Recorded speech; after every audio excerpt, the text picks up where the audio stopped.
Praise the Lord. Hallelujah. హల్లెలూయా.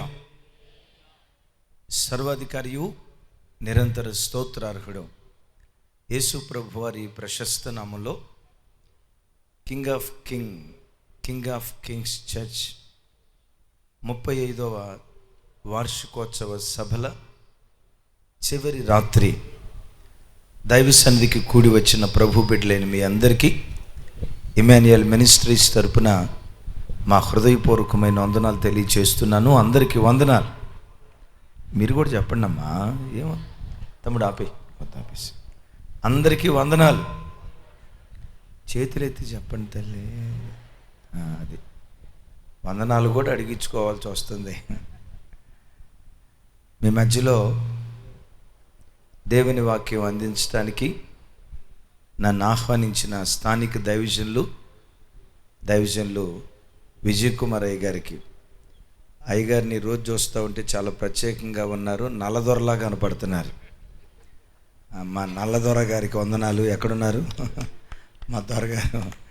వేదిక మీద ఉన్న గనులైన సేవకులందరికీ, మ్యూజిషియన్స్కి, అలాగే కింగ్ ఆఫ్ కింగ్స్ చర్చ్ సంఘ విశ్వాసులందరికీ ఇమాన్యుయల్ మినిస్ట్రీస్ తరపున మా హృదయపూర్వకమైన వందనాలు, కృతజ్ఞతలు తెలియచేస్తూ ప్రైజ్ ది లార్డ్. హల్లెలూయా. గట్టిగా చెప్దాం, హల్లెలూయా. మంచిది. ఇమాన్యుయల్ మినిస్ట్రీస్ హైదరాబాద్ యూట్యూబ్ ఛానల్లో బళ్ళారి పరిసర ప్రాంతాల్లో వాక్యం వినే వేలాది కొలది ప్రజలు, మేము బళ్ళారి ప్రాంతానికి రావాలని మీలో అనేక మంది ప్రార్థన చేశారు. మీరు చేసిన ప్రార్థనలే నన్ను ఈ స్థలానికి నడిపించాయని నమ్ముతూ మా రాక కొరకు ప్రార్థన చేసిన మీ అందరికీ నా చేతులు జోడించి వినయపూర్వకంగా మీ అందరికీ కృతజ్ఞతలు తెలియచేస్తున్నాను.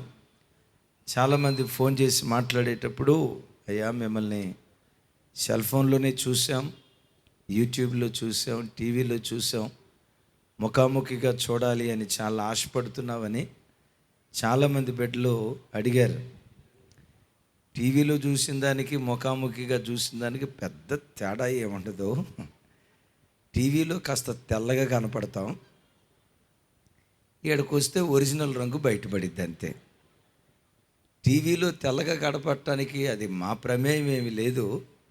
ఈ కెమెరామ్యాన్లు ఉన్నారు కదా, వీళ్ళకు ఉండే అద్భుతమైన కృప ఏంటంటే నల్లగా ఉండేవాడిని తెల్లగా చూపించగలరు, తెల్లటోడిని ఆఫ్రికా ఖండం వాడిలో కూడా చూపించగలుగుతారు. అంత గొప్ప కళ ఉంటుంది. సో మీ అందరినీ చూడటం నిజంగా నాకు చాలా సంతోషం. ఎంతోమంది బిడ్డలు ఈ ప్రాంతాల్లో దేవుని వాక్యం వింటూ రెగ్యులర్గా మాకు ఫోన్ చేస్తూ ఉంటారు. 21 దినాలు ఉపవాస ప్రార్థన జరిగేటప్పుడు చాలామంది లైవ్లో ఉపవాస ప్రార్థనలో కూడా పాలుపంపులు పొందేవారు. మీ ప్రార్థనలు నన్ను ఈ స్థలానికి నడిపించినందుకు ప్రభుని స్తుతిస్తూ దరిదాపుగా 3-4 సంవత్సరాల నుండి దైవజనులు విజయ్ కుమార్ గారు నన్ను ఈ ప్రాంతానికి తీసుకురావాలని వారు ఆశపడ్డారు, నేను ఆశపడ్డాను. ఈరోజు దేవుడు తన చిత్తం కొని ఉన్నాడు. ఈ స్థలానికి నడిపించిన యేసయ్యకి సమస్త ఘనత, మహిమ, ప్రభావాలు కలుగునుగాక. చెప్దాం గట్టిగా ఆమెన్. ఇంకోసారి ఆమెన్. తమ్ముడు బేస్ ఎక్కువైందేమో చూడు ఒకసారి. హంబ్ వస్తుంది, బేస్ తగ్గించు. Praise the Lord, praise the Lord, hallelujah, praise the Lord, hallelujah. కొంచెం తగ్గించింది కావాలంటూ output. Praise the Lord, hallelujah. ఆ రెండు సరిపోలేదు అసలు, వెనపట్ల ఇచ్చే ఇటువైపు. రైట్. పరిశుద్ధ గ్రంథమైన బైబిల్లో నుండి ఒక దివ్యమైన మాట మీతో పంచుకోవాలని పరిశుద్ధాత్మ దేవుడు ఈ స్థలానికి వచ్చిన తర్వాత నా హృదయాన్ని పురికొల్పారు. ఒకసారి అందరూ మీ బైబిల్ తెరవండి. పరమగీతాలు. తమ్ముడు సరిగ్గా లేదు, స్టార్టింగ్లో ఎలా ఉందో అలా పెట్టి తమ్ముడు, డిస్టర్బెన్స్ అయిపోతుంది పూర్తిగా.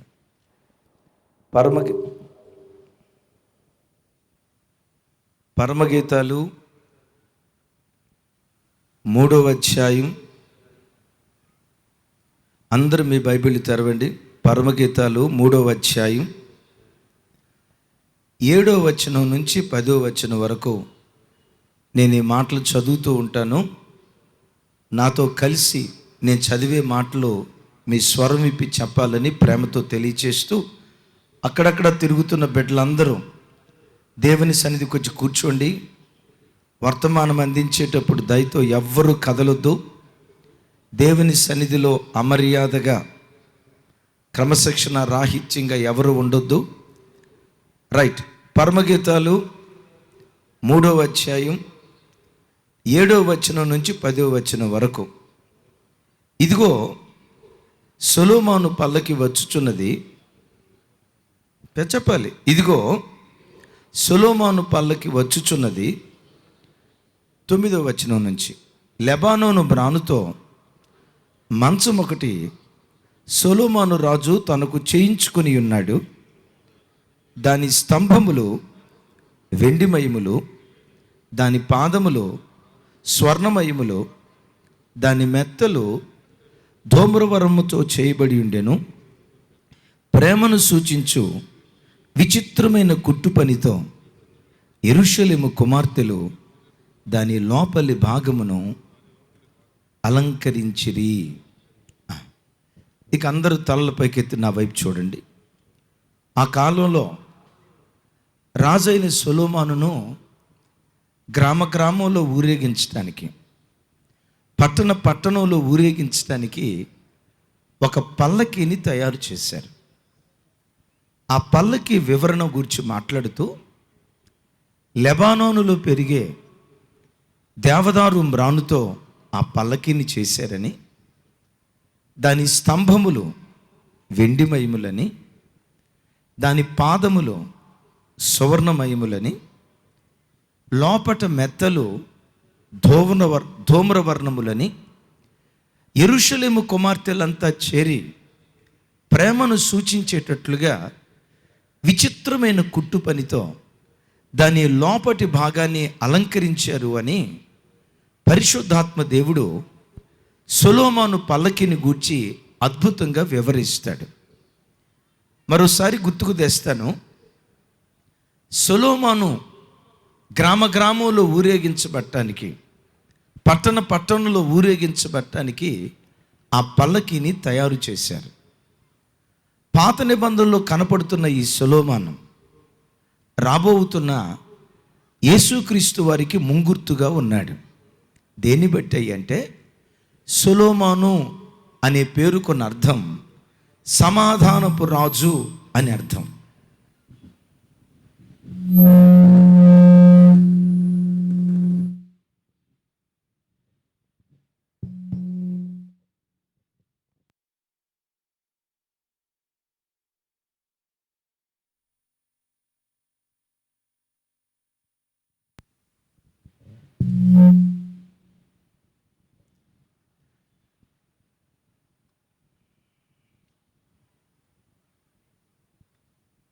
Praise the Lord. Hallelujah. Praise the Lord. Hallelujah. Praise the Lord. Hallelujah. ఆ బాక్స్ లూజ్ కాంటాక్ట్ ఉంటుందయ్యా, ఎవరిని పంపించండి. లూజ్ కాంటాక్ట్ ఉంది. ఇప్పుడు కొంచెం పర్లేదు. Praise the Lord. Hallelujah. Check. Right. అది లూజ్ కాంటాక్ట్ ఉంది. సొలొమోను అనే పేరుకున్న అర్థం సమాధానపు రాజు అని అర్థం. యేసుక్రీస్తు వారికి కూడా పెట్టబడిన పేరు ఆశ్చర్యకరుడు, ఆలోచనకర్త, నిత్యుడగు తండ్రి, బలవంతుడగు దేవుడు, సమాధానమునకు అధిపతి అని బైబిల్లో మనం చూస్తాం. దైవజనమా, పాత నిబంధనలో మనకు కనపడుతున్న ఈ సొలొమోను పేరులో ఉన్న అర్థాన్ని బట్టి, గుణాన్ని బట్టి కాదు, పేరులో ఉన్న అర్థాన్ని బట్టి రానయ్యున్న యేసుక్రీస్తు వారికి ఆయన సూచనగా, ముంగుర్తుగా ఉన్నాడు. సొలొమోనును గ్రామ గ్రామంలో ఊరేగించడానికి పల్లకి తయారు చేయబడినట్లుగా రారాజైన యేసుక్రీస్తు వారిని గ్రామ గ్రామంలో ఊరేగించబడటానికి, పట్టణంలో ఊరేగించబడటానికి సంఘము అనే పల్లకి తయారు చేయబడింది. ఎస్, బళ్ళారి పట్టణంలో 35 సంవత్సరాల క్రితం కింగ్ ఆఫ్ కింగ్స్ అనే సంఘం ఏర్పాటు చేయబడింది. ఆ ఒక్క సంఘం మాత్రమే కాదు, ఇక్కడ ఘనులైన సేవకులు చాలామంది ఉన్నారు. ఆయా గ్రామాల్లో, ఆయా ప్రాంతాల్లో పల్లకీగా పిలువబడుతున్న సంఘం ఏర్పాటు చేయబడింది. అయిలారా, ఒక గ్రామంలో సంఘం ఏర్పాటు చేయటం వెనుకున్న దేవుని ప్రణాళిక ఏంటంటే, ఆ సంఘం ద్వారా పాస్టర్ గారు ఊరేగాలని కాదు, పాస్టర్ గారి పిల్లలు ఊరేగాలని కాదు, సంఘానికి వచ్చే పెద్దలు ఊరేగాలని కాదు, సంఘము ద్వారా రారాజైన యేసుక్రీస్తు వారు ఊరేగించబడాలి. ఇది సంఘం పట్ల దేవునికి ఉన్న ప్రణాళిక. ఎందుకు ఒక గ్రామంలో సంఘం స్థాపించబడింది? ఒక పట్టణంలో సంఘం స్థాపించబడటానికి కారణం ఏంటి? రారాజైన యేసుక్రీస్తు వారిని సంఘం గ్రామంలో, పట్టణంలో, మండలంలో, జిల్లాల్లో, రాష్ట్రాల్లో రారాజైన యేసుక్రీస్తు వారిని సంఘం ఊరేగించాలి. సంఘము అంటే ఇక్కడ ఒక మాట చెప్తాను. సంఘము అంటే రాతి గోడలు కాదు, రాతి గోడలతో కట్టబడిన మందిరాలు కాదు. అపోస్తుడైన పౌలు గారు సంఘానికి ఒక చక్కటి నిర్వచనం ఇస్తాడు. గురజాడ అప్పారావు గారు ఒక మాట అన్నారు, దేశం అంటే మట్టి కాదు. ఇట్లాంటి బాగా చెప్తారు. వాక్యం చెప్పంటే చెప్పరు కానీ ఒకసారి చెప్పండి. దేశం అంటే మట్టి కాదు, దేశం అంటే మనుషులోయ్ అన్నాడు కదా. సంఘానికి నేనిచ్చే నిర్వచనం అపోస్తులైన పౌలు గారి మాటలో, సంఘం అంటే రాతి గోడలు కాదోయ్, రాతి గోడల మీద వ్రాయబడిన రాతలు కాదోయ్, యేసుక్రీస్తు రక్తముతో కడగబడిన వ్యక్తుల సముదాయమే జీవము కలిగిన దేవుని సంఘము. సంఘము అంటే రాతి గోడలు కాదు, రాతి గోడల మీద వ్రాయబడిన రాతలు కాదు, ఆర్కెస్ట్రా కాదు, సౌండ్ సిస్టమ్ కాదు, యాంప్లిఫైర్ కాదు. సంఘము అంటే యేసుక్రీస్తు రక్తముతో కడగబడిన వ్యక్తుల సముదాయమే జీవము కలిగిన దేవుని సంఘం. సంఘము అంటే ఒక్కొక్క విశ్వాసి సమ్మేళనం. సంఘం ద్వారా యేసుక్రీస్తు ఊరేగించబడాలి. ఈ మాటకున్న అర్థం ఏంటో తెలుసా? బోధిస్తున్న నా ద్వారా, వాక్యం వింటున్న మీ ద్వారా, యేసుక్రీస్తు రక్తముతో కడగబడిన వ్యక్తుల ద్వారా యేసు ప్రభువారు ఊరేగించబడాలి. అది ముంబై పట్టణం. ఆ స్కూల్ ప్రిన్సిపాల్కి యేసు ప్రభు అంటే అస్సలు ఇష్టం ఉండదు. ఆ చుట్టుపక్కల ప్రాంతాల్లో ఎవరైనా బైబిల్ పంచుతానంటే అస్సలు ఒప్పుకోడు. యేసుక్రీస్తుని గురించి ప్రకటిస్తే చాలు జైల్లో వేస్తాను అనేటట్లుగా తయారైన ఉన్మాది. ఓసారి ఆ నెల జీతం డ్రా చేయమని 2 టీచర్లని బ్యాంకుకు పంపించారు. 40 లక్షలో 50 లక్షలో అమౌంట్ డ్రా చేసి ఆ అమౌంట్ తీసుకొస్తున్నారు ఆటోలో కూర్చొని. ఇక ఈ టీచర్లు ఇద్దరు ఆటోలో కూర్చున్న తర్వాత ముచ్చట్లో పడిపోయారు. సహజంగా ఓ 10 మంది మగవాళ్ళు ఒక చోట కూర్చుంటే అర్ధగంట సేపు అక్కడ కూర్చున్న వాళ్ళ మధ్యలో ఉండేది 1-2 మాటలకు మించి పెద్ద ఎక్కువేమి ఉండవు. 2 ఆడోళ్ళు ఉంటే బెల్లు బ్రేకు లేకుండా నాన్ స్టాప్ బస్సు గలగల మాట్లాడతారు. అంత గొప్ప కృప ఆడవాళ్ళకు ఉంటుంది. మొత్తానికి ఆటోలో కూర్చొని వీళ్ళు ముచ్చట్లో పడ్డారు. సిస్టరు, రాత్రి మనసు మమత సీరియల్లో ఏమొచ్చిందో తెలుసా? అవునే, కార్తీక దీపం ఎంత బాగుందో తెలుసా? ఈ కార్తీక దీపం గురించి, మనసు మమత గురించి ముచ్చట్లో పడిపోయారు. ఈలోపు స్కూల్ స్టాఫ్ రానే వచ్చింది. డబ్బులు బ్యాగ్ మర్చిపోయి స్కూల్లోకి వెళ్ళిపోయారు. వాళ్ళు డబ్బులు బ్యాగ్ పెట్టారన్న సంగతి ఆటో డ్రైవర్కి తెలియకుండా ఇంట్లోకి వెళ్ళిపోయాడు. ఎప్పుడైతే స్కూల్ టీచర్ స్కూల్లో అడుగు పెట్టారో 40 లక్షల బ్యాగు మర్చిపోయామని అప్పుడు కంగారు పడుతున్నారు. ప్రిన్సిపల్ రానే వచ్చాడు. జీతం తీసుకొచ్చారా? డబ్బు డ్రా చేశారా? గడగడ వణుకుతా, సార్ డబ్బు అయితే డ్రా చేసాం కానీ ఆటోలో అయితే పెట్టాం కానీ ఆ డబ్బుల బ్యాగు ఆటోలో పెట్టి మర్చిపోయాం. గడగడ వణుకుతున్నాడు.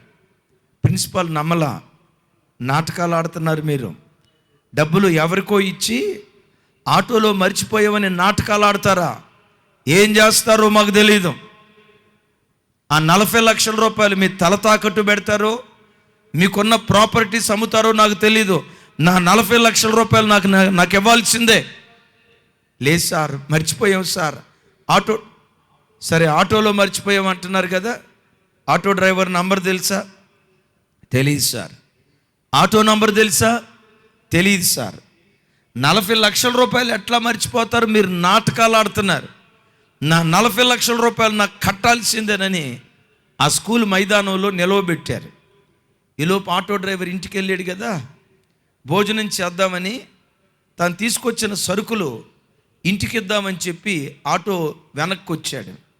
డబ్బులు మూట కనపడింది, గుర్తొచ్చింది ఇవి టీచర్ల బ్యాగ్ అని. భోజనం చేయకుండా అదంతా ఆపేసి సరాసరి ఆ స్కూల్ దగ్గరికి వచ్చాడు. స్కూల్ దగ్గరికి వస్తే పరిస్థితి ఏంటో తెలుసా? ప్రిన్సిపల్, స్కూల్లో ఉన్న టీచర్స్, స్టూడెంట్స్ అంతా మైదానంలో నిలవబడ్డారు. గడగడ వణుకుతున్నాడు.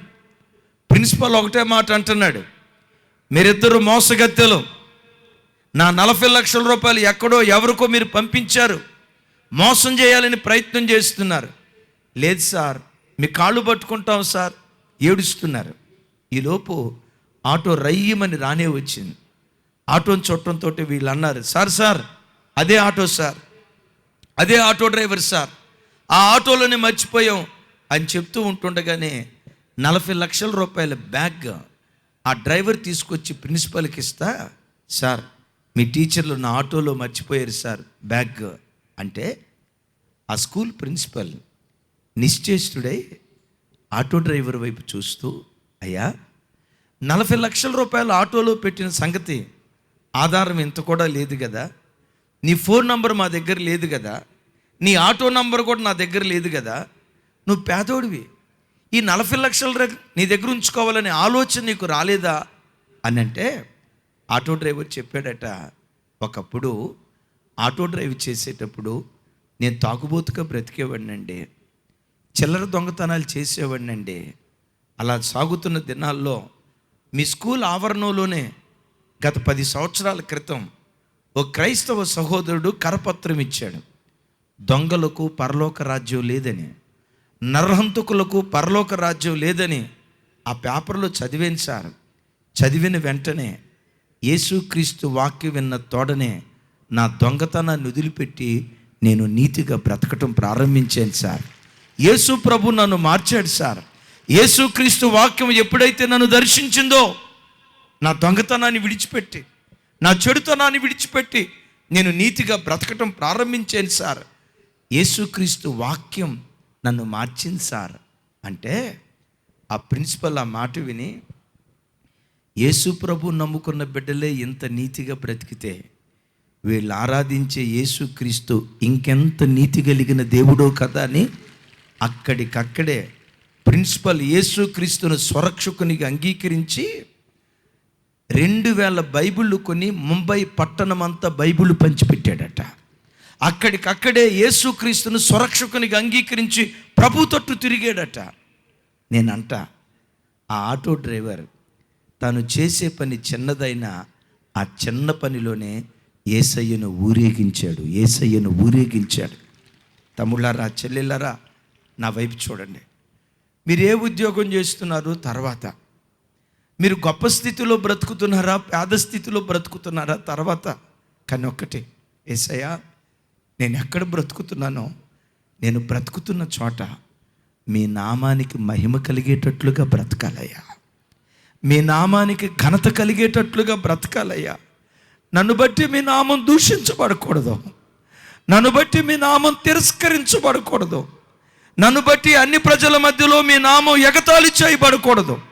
రోమాపత్రికలో పౌలు గారు అంటాడు కదా, మిమ్మును బట్టే కదా నా నామం అన్య ప్రజల మధ్యలో, మిమ్మును బట్టే కదా నా నామం అన్య ప్రజల మధ్యలో దూషించబడుతుంది. పౌలు వేదనతో చెప్తాడు, ఈ రాత్రి బళ్ళారి పట్టణానికి వచ్చిన వేలాది కొలది ప్రజలారా, దైవజనునిగా నా చేతులెత్తి మిమ్మను దీవిస్తూ బ్రతిమలాడుకుంటున్నాను. రారాజైన యేసయ్యను గ్రామ గ్రామంలో మీరు ఊరేగించుదురుగాక, పట్టణ పట్టణంలో ఊరేగించుదురుగాక, రాష్ట్ర రాష్ట్రాలలో ఊరేగించుదురుగాక. మీరు బ్రతుకుతున్న ప్రతి చోట మీ మాట ద్వారా, మీ నడత ద్వారా, మీ ప్రవర్తన ద్వారా, మీరు జీవిస్తున్న మీ జీవిత శైలి ద్వారా యేసయ్య ఊరేగించబడాలి. యేసయ్య ఊరేగించబడాలా అంటే ఈ పల్లకి ఎలా ఉండాలి? 5 విషయాలు అక్కడ రాస్తాడు. ఏమంటాడు తెలుసా? లెబానోనులో పెరిగే దేవదారు కర్రతో ఆ పల్లకిని తయారు చేశారట. నాతో కలిసి చెప్పండి, లెబానోనులో పెరిగే. అందరూ మాట్లాడాలి. లెబానోనులో పెరిగే, వినపడలా, లెబానోనులో పెరిగే దేవదారు కర్రతో, ఇంకోసారి, లెబానోనులో పెరిగే దేవదారు కర్రతో మంచం ఒకటి సొలొమోను కొరకు చేయించారు. ఏ కర్రతో? లెబానోను కర్రతో. ఆ లెబానోను కర్ర ఎక్కడ పెరిగిందట? ఆ దేవదారు కర్ర ఎక్కడ పెరిగిందట?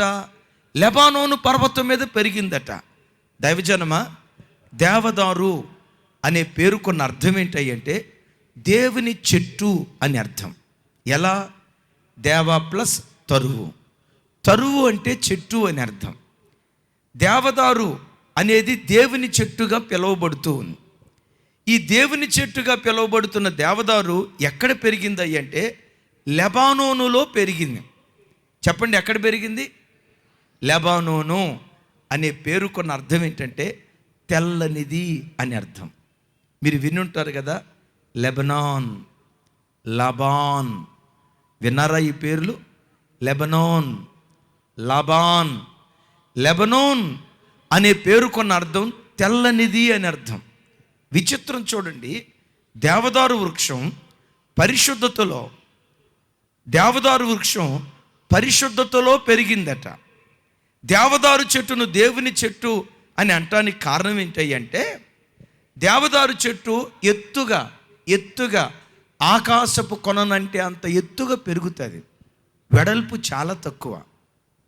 వెడల్పు తక్కువ కానీ చెప్పండి, ఎత్తు చాలా ఎక్కువ. సహజంగా లోకంలో ఏ చెట్టు అయినా వెడల్పు ఎంత ఉంటుందో ఎత్తు కూడా అంత ఉంటుంది. మహబూబ్ నగర్లో ఓడల మర్రి అని ఒక ప్రాంతం ఉంది. ఒక చోట మర్రి చెట్టు మొలిచిందట. అద్భుతం చెప్పమంటారా? 40 ఎకరాల్లో ఒక్క చెట్టు విస్తరించిందట. ఎన్ని ఎకరాలు? నేను అక్కడికి వెళ్ళా. ఎప్పటికి కూడా ఆ చెట్టు మొదలెక్కడో ఎవరికీ తెలియదు. 40 ఎకరాల్లో విస్తరించింది. లోకంలో ఏ చెట్టు అయినా వెడల్పు ఎట్లా పెరుగుతుందో ఎత్తు కూడా అలా పెరుగుతుంది. దేవదారులో ఉన్న ప్రత్యేకత ఏంటో తెలుసా? వెడల్పు కొంచెమే ఉంటుంది, ఎత్తు ఆకాశాన్ని అంటే అంత ఎత్తుగా ఎదుగుతూ ఉంటుంది. దైవజనమ, ఈ దేవదారు ఎవరికి గుర్తు తెలుసా?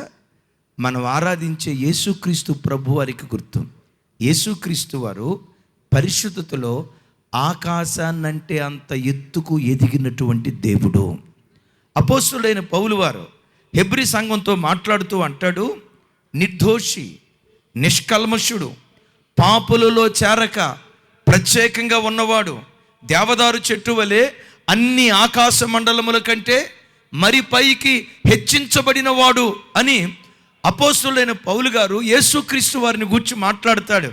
అయ్యలారా, యేసుక్రీస్తు వారు పరిశుద్ధతలో ఎవ్వరికి అందనంత ఎత్తు ఎదిగిన పరిశుద్ధ దేవుడు యేసుక్రీస్తు వారు. ఎవరికి అందనంత ఎత్తులో పరిశుద్ధతలో ఎదిగాడు అన్నారు కదా. ఏంటయ్యా యేసుక్రీస్తు పరిశుద్ధత? 3 మాటలు చెప్తాను. అపోస్తులైన పేతురు వారు అంటాడు, ఆయన పాపము చేయలేదు అంటాడు. యోహాను గారు అంటాడు, ఒరే బాబు, ఆయన పాపం చేయకపోవటం మాత్రమే కాదురా, ఆయన యందు పాపమేమీ లేదంటాడు. అద్భుతం. అపోస్తుడైన పౌలు గారు అంటాడు, ఆయన యందు పాపం లేకపోవటం మాత్రమే కాదు, ఈ దేవుడు పాపము ఎరుగని దేవుడు. ఒకసారి నా వైపు చూసి చెప్పండి, ఆయన పాపము చేయలేదు. ఒకసారి అందరూ చెప్పండి పెద్దగా, ఆయన ఆకాశం క్రింద పర్వాలేదు ఆగండి, ఆకాశం క్రింద భూమికి పైన పాపము చేయని దేవుడు ఎవరైనా ఉన్నారా అంటే యేసుక్రీస్తు ఒక్కడు మాత్రమే. యేసుక్రీస్తు ఒక్కడు మాత్రమే. అవును, యేసుక్రీస్తు చరిత్ర మనం చదివితే ఆయన ఎక్కడా పాపం చేయలేదు. పేతురు గారు ఈ మాట ఎందుకు అన్నాడో తెలుసా? యేసు ప్రభుతో పాటు 3.5 సంవత్సరాలు తిరిగాడు. యేసు ప్రభు కూర్చున్న చోట కూర్చున్నాడు, లేచిన చోట లేచాడు. యేసు ప్రభు వెళ్ళిన ప్రతి చోట పేతురు వెళ్ళాడు. యేసయ్యను దగ్గరుండి గమనించాడు. నేనంట, ఒక వ్యక్తి మంచోడా కాదా, దూరంగా ఉన్నవాళ్ళు కరెక్ట్గా చెప్తారా, దగ్గరున్న వాళ్ళు బాగా చెప్తారా? కదా, సామెత ఒకటి ఉంది, దూరపు కొండలు నునుపు. అవును, దూరం నుంచి చూస్తే చాలామంది మంచోళ్ళ కనపడతారు. ఒకసారి నేను మా పాస్టర్ గారు ఒకళ్ళ ఇంటికి వెళ్ళాం.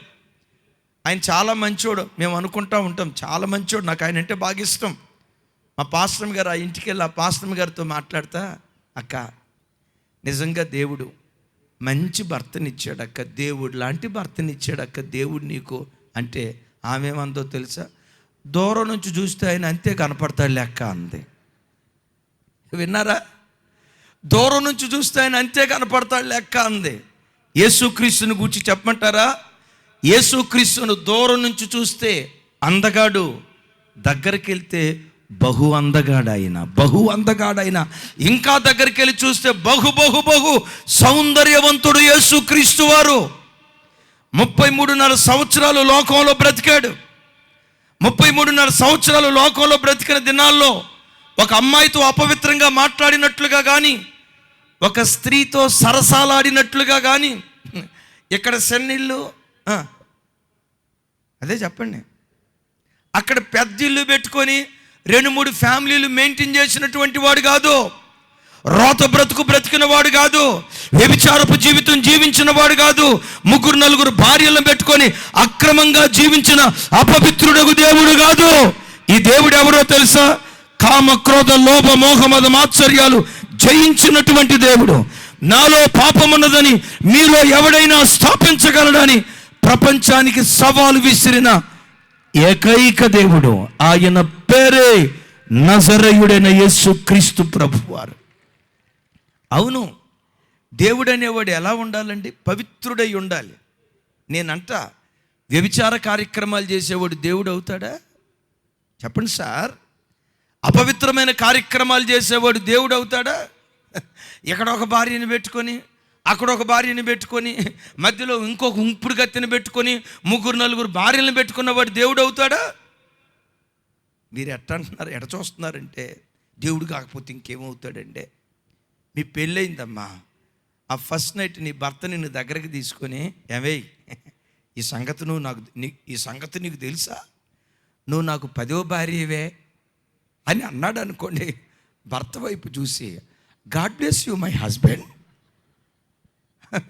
దేవుడు నిన్ను దీవించుగాక అంటే, నేను 10వ భార్యనా అంటే 9 మంది మా అక్కోళ్ళు ఉన్నారా, ఎంత మంచి భర్తవయ్యా అని అంటారా? చీపిరి కట్ట తీసుకుంటారా? అదిగో ఎవరో చెప్తున్నారు, కారపొడి కూడా తీసుకుంటారంట. అరే నేను అంటాను సార్, ఒక భార్య భర్త దగ్గర నుంచి ఎంత పవిత్రత కోరుకుంటే, నా భర్త నాకు ఒక్కదానికి మాత్రమే సొంతమై ఉండాలి, నన్ను తప్ప నా భర్త ఇంకొక పరిస్థితి దగ్గరికి వెళ్ళకూడదని ఒక స్త్రీయే తోటి మనుషుల్లో నుంచి, భర్తలో నుంచి ఎంత నీతి విలువ కోరుకుంటే, నేను అంటాను, దేవుడనేవాడు ఇంకెంత నీతిపరుడై ఉండాలి, దేవుడనేవాడు ఇంకెంత పవిత్రుడై ఉండాలి, దేవుడనేవాడు ఇంకెంత యథార్థవంతుడై ఉండాలి. వెతకండి, ఎన్ని గ్రంథాలైనా వెతకండి. ఈ సృష్టిలో పాపము చేయని ఒకే ఒక్క దేవుడు, పాపం అంటే ఏమిటో ఎరుగని ఒకే ఒక్క దేవుడు, కామ క్రోధ లోభ మోహ మద మాత్సర్యాలు జయించిన ఒకే ఒక్క దేవుడు. ఈ రాత్రి నేను ప్రకటిస్తున్న నజరేయుడైన యేసుక్రీస్తు వారు. యోహాను గారు అంటాడు, ఒరి పిచ్చోడా, ఆయన పాపం చేయకపోవటం మాత్రమే కాదురా, నా వైపు చూసి చెప్పాలి, ఆయన యందు పాపమేమీ లేదు. చెప్పండి చెప్పండి చెప్పండి. వెనుకున్న వాళ్ళు కూడా అందరూ చెప్పాలి, ఆయన యందు పాపమేమీ లేదు. ఎక్కడ పాపం లేదంట? అంటే ఈ దేవుడు ఎంత గొప్ప పవిత్రుడో చెప్పంటారా? హృదయపు తలంపుల్లో కూడా పాపము లేని పవిత్రుడైన దేవుడు. బా, ఎలాంటి గొప్ప దేవుడు సార్ ఈ దేవుడు! ఎలాంటి నీతి కలిగిన దేవుడు ఈ దేవుడు! ఒక్కసారి ఆలోచించండి. ఆయన యందు పాపమేమీ లేదంటాడు. అంటే హృదయపు ఆలోచనల్లో కూడా ప్రభువారిలో పాపం లేదు. విచిత్రం చెప్పంటారా? ఒక మనిషి శరీరంతో చేసే పాపం కంటే, ఒక భక్తుడు ఇలా అంటాడు, మనిషి మంచమైన చేసే పాపం కంటే మనస్సులో అధికమైన పాపం చేస్తాడట. విన్నారా ఈ మాట? మంచమైన చేసే పాపం కంటే, శరీరంతో పాపం చేసే కంటే ప్రతి మనిషి మనస్సుతో పాపం చేస్తాడు. యేసుక్రీస్తు పవిత్రత ఎంత గొప్పదో చెప్పంటారా? మనస్సులో కూడా పాపము చేయని పరమ పవిత్రుడైనటువంటి దేవుడు. అందుకనే యేసుక్రీస్తు మాట పాపిని పవిత్రుడిగా మారుస్తుంది. యేసుక్రీస్తు రక్తం దుర్నీతిపరుని నీతిపరుడుగా చేస్తుంది. యేసుక్రీస్తు నామస్మరణ చేస్తే చాలు, నిన్ను ఆవరించిన ప్రతి పాపపు బంధకాలు, నిన్ను ఆవరించిన ప్రతి అపవిత్రపు బంధకాలు, నిన్ను ఆవరించిన ప్రతి చీకటి బంధకాలు ఆయన నామస్మరణ చేస్తే చాలు, పాపపు సంఖ్యలు తెగిపోయి దాసుని స్వతంత్రుడిగా మార్చగలిగిన ఏకైక నామం యేసుక్రీస్తు ప్రభువారి నామం. పెద్దగా చెప్దాం ఆమేన్. పాపిని పవిత్రుడిగా మార్చగలిగిన దేవుడు ఎవరైనా ఉన్నారంటే యేసుక్రీస్తు ఒక్కడు మాత్రమే. దుర్నీతిపరుని నీతిపరుడిగా మార్చగలిగిన రక్తం ఏదైనా ఉన్నదంటే యేసుక్రీస్తు రక్తం మాత్రమే. ఎందుకు యేసుక్రీస్తు ఒక్కడే పాపిని పవిత్రుడిగా మార్చగలడు చెప్పమంటారా? ఆయన పాపము లేని దేవుడు గనుక. ఏ దేవుడు? చెప్పాలి. నేను పాపిని సార్, నా పాపం పోవాలంటే నాకు ఏ దేవుడు కావాలి? అయ్యగారు ఒకసారి ఇటు రండి, బైబిల్ అడబెట్ట రండి. నేను పాపిని సార్, మీరు దేవుడు అనుకోండి. నా పాపం పోవాలంటే నాకు ఏ దేవుడు కావాలి? పాపం లేని దేవుడు కావాలి. నాకు దొరికిన దేవుడు కూడా పాపం చేసినోడు అనుకో. ఈయన వచ్చి అంటాడు నీ పాపం తీసేస్తాను అన్నాడు అనుకోండి. తెలుగులో ఒక సామెత ఉంది, సన్నాసి రాసుకుంటే బూడిద రాలిద్దంట. నేను పాపం చేసినోడిని, నాకు 2 సెటప్పులు ఉన్నాయి, నీకు 3 4? మామూలుగా ఒక మాట, నీకు 3 సెటప్పులు అనుకో, నాకు 2 సెటప్పులు అనుకో, నేను నీ దగ్గరకు వచ్చాను అనుకో, రా నీకు దారి చూపిస్తాను అన్నాడు అనుకోండి. యేసు ప్రభు అంటాడు, ఒక గుడ్డోడు ఇంకో గుడ్డోడుకు త్రోవ చూపించలేడు. ఒకవేళ త్రోవ చూపిస్తాడని ఈయన మాటలు కనుక నమ్మాననుకో, ఈ గుడ్డోడు మాటలు నమ్మాననుకో, ఏమనుకోకండి అయ్యా, ఈ గుడ్డోడు మాటలు నమ్మాననుకో, నేను గుడ్డోడిని, నాకు దారి చూపిస్తానని ఆయన ఇంకా గుడ్డోడు, నేను దారి చూపిస్తానని వచ్చాడు, ఈయన మాటలు నమ్మాననుకోండి, గుడ్డోడు ఇంకో గుడ్డోడి దగ్గరికి వెళ్తే ఎక్కడ పడతారు? చెప్పాలి. ఒకరోజు మా చర్చికి వచ్చి ఒక తమ్ముడు నా దగ్గరికి వచ్చాడు, అన్నయ్య ఇదిగో యాంవే ప్రొడక్ట్స్, ఈ బిజినెస్ చేద్దాం అనుకుంటున్నా, నా వ్యాపారం సక్సెస్ అయ్యేటట్టుగా ప్రార్థన చేయండి అన్నాడు. ఏంటి తమ్ముడా ఈ వ్యాపారంలో ఉన్న ప్రత్యేకత అన్న? ఇది నూనె అన్నా, ఈ నూనె కనుక రాసుకుంటే ఆగండి, ఈ నూనె కనుక రాసుకుంటే బట్టతల మీద కూడా ఫుల్గా వెంట్రుకలు వస్తాయి అంటన్నా, అద్భుతం చేస్తుందట ఈ నూనె. నా బిజినెస్ సక్సెస్ అయ్యేటట్టుగా మీరు గట్టిగా ప్రార్థన చేయండి, బట్టతలకి ఇది గొప్ప ఔషధం అట, నా బిజినెస్ సక్సెస్ అయ్యేటట్టుగా ప్రార్థన చేయండి అన్నాడు. నేను అన్నా, తమ్ముడా ప్రపంచంలో ఎవరికైనా ఈ బిజినెస్ సక్సెస్ అయితేమో కానీ నీకు మాత్రం కాదు తమ్ముడా, నువ్వు అమ్మితే ఎవరు కొనరు తమ్ముడా అన్న. అంటాడు, మీరు అట్లా అవిశ్వాస మాటలు మాట్లాడితే అట్లా అన్నా, విశ్వాసంతో ప్రవచించండి, నా బిజినెస్ని ఆశీర్వదించండి అన్నాడు. ఒరే నీ బిజినెస్ని ఆశీర్వదిస్తా బాగానే ఉంది కానీ నువ్వు అమ్మితే ఎవరు కొనర్రా అన్న. ఎందుకన్నా అంతలో మాట అన్నాడు. ఎందుకన్నా అంతలో మాట అన్నావు అన్నాడు. నేను అన్నా, నీదే బట్టతల, విన్నారా, నీదే బట్టతల పెట్టుకొని ఈ నూనె రాసుకోండి, మీకు ఫుల్గా వెంట్రుకలు వస్తాయి, ఈ అయ్యగారికి వచ్చినట్లుగా ఉంగరాలు జుట్టు వస్తుంది, ఈ నూనె రాసుకోండి వెంట్రుకలు వస్తాయి అని చెప్తే, ఇంతున్న బుద్ధి ఉన్నవాడైనా అంటాడు, ఒరే మాకు వెంట్రుకలు రావటం దేవుడు ఎరుగు. చెప్పండి, మాకు వెంట్రుకలు రావటం దేవుడు ఎరుగు, ఆ నూనె నువ్వు రాసుకొని నీకు మొలిస్తే ఆ తర్వాత మాకు చెప్పు అంటారు. దైవజనమా, నీతి కలిగిన దేవుడే పాపిని నీతిపరుడుగా మార్చగలడు. పవిత్రుడైన దేవుడే పాపిని పవిత్రుడిగా మార్చగలడు. మంచితనం కలిగిన వాడే చెడ్డవాడిని మంచివాడిగా మార్చగలడు. వెతకండి వెతకండి వెతకండి.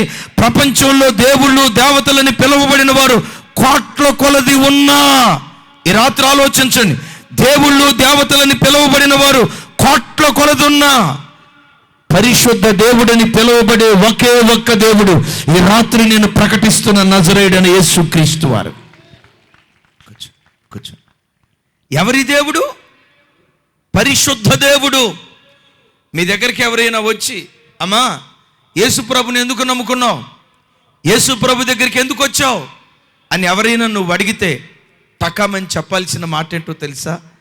ఆయనొక్కడే దేవుడు గనుక, ఆయనొక్కడే పరిశుద్ధ దేవుడు గనుక, ఆయన తప్ప ఇంకొక దేవుడు లేడు గనుక, దేవుడని పిలువబడుటకు యోగ్యుడు ఆయనొక్కడే గనుక, అందుకు యేసు ప్రభుని నేను నమ్ముకున్నా.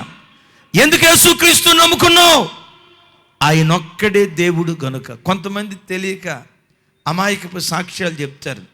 ఒకసారి ఆంధ్ర వెళ్తే అక్కడ ఒక ఆయన చెప్తున్నాడు, ఒక ఆమె చెప్తుంది, యేసు ప్రభు నేను ఎందుకు నమ్ముకున్నానంటే, యేసు ప్రభు నమ్ముకోక మునుపు మా గేదె సరిగ్గా పాలిచ్చేది కాదండి. యేసుబాబు నమ్ముకున్న తర్వాత మా గేదె లీటర్లు పాలిస్తుందండి. గేదె పాలిస్తుందన్న యేసు ప్రభు నమ్ముకునేది. ఏమండి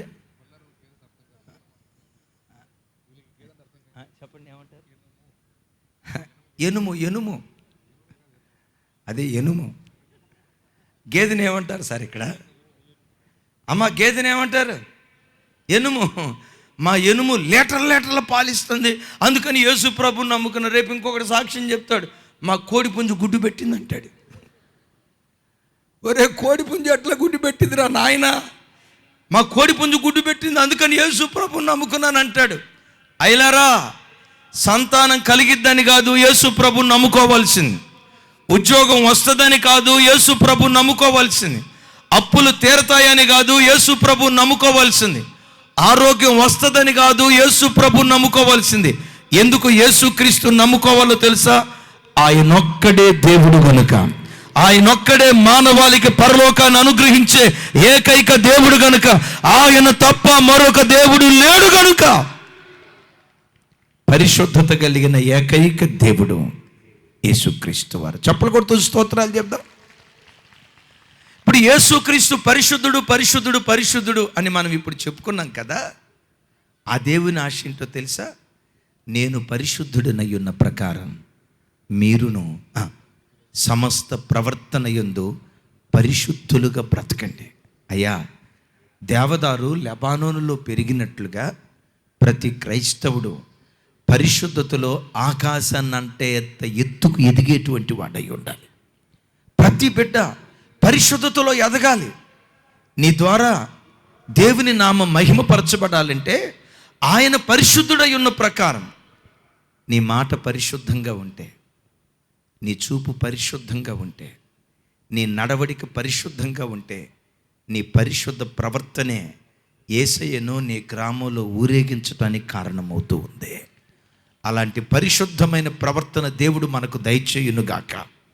రెండవది, ఆ పల్లకిని తయారు చేసేటప్పుడు దాని స్తంభములు వెండిమయములు అంటాడు. పరిశుద్ధ గ్రంథమైన బైబిల్లో వెండి విమోచనకు గుర్తు. యేసు ప్రభు నమ్ముకున్న ప్రతి బిడ్డ విమోచించబడాలి. ఎందులో నుంచి విమోచించబడాలి? మూఢ నమ్మకాలలో నుంచి విమోచించబడాలి, మూఢ విశ్వాసాలలో నుంచి విమోచించబడాలి, ప్రతి విధమైన అపవిత్రపు చీకటి జీవితంలో నుంచి దేవుని బిడ్డలు విమోచించబడాలి. ఒక మాట అంట, విమోచించబడిన ప్రజలు ఎక్కడుంటారో వారి ద్వారా మహారాజు అయిన యేసుక్రీస్తు వారు ఊరేగించబడటానికి దేవుడు కృప చూపిస్తాడు. దేవుని బిడ్డలు మూఢనమ్మకాలలో నుంచి విమోచించబడాలి. కొంతమంది ఉంటారు, యేసు ప్రభుని ఎంత నమ్ముకున్నా, దేవుని దగ్గరికి ఎంత వచ్చినా మూఢనమ్మకాలు వదిలిపెట్టరు, మూఢ విశ్వాసాలు వదిలిపెట్టరు. ఏంటో చెప్పమంటారా? గృహప్రవేశం జరిగేటప్పుడు కుడికాలు పెట్టాలి, చిన్నపిల్లలకి దిష్టి తగలకుండా అమ్మ చెప్పాలి, అది చెప్పాలి. మా ఊరిలో ఒకడున్నాడు, వాడు పెండ్లి అద్భుతం చెప్పమంటారా? వాడి రంగు అమావాస్య సేకటే, నవ్వితే కళ్ళు పళ్ళు తప్ప ఏమీ కనపడం. ఆడి పెళ్ళికి నేను వెళ్ళా. విచిత్రం చెప్పమంటారా? ఆడి పెళ్ళికి వెళ్తే ఆడికి బొగ్గ మీద సుక్క పెట్టారు. ఆ సుక్క సంగతి చెప్పమంటారా? భూతద్దం పెట్టి ఎతికినా కూడా కనపడదు.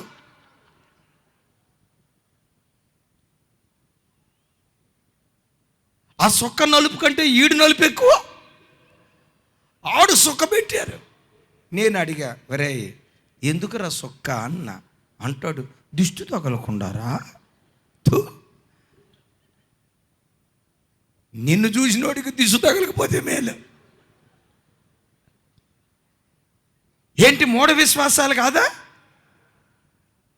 మూఢనమ్మకాలు కాదా?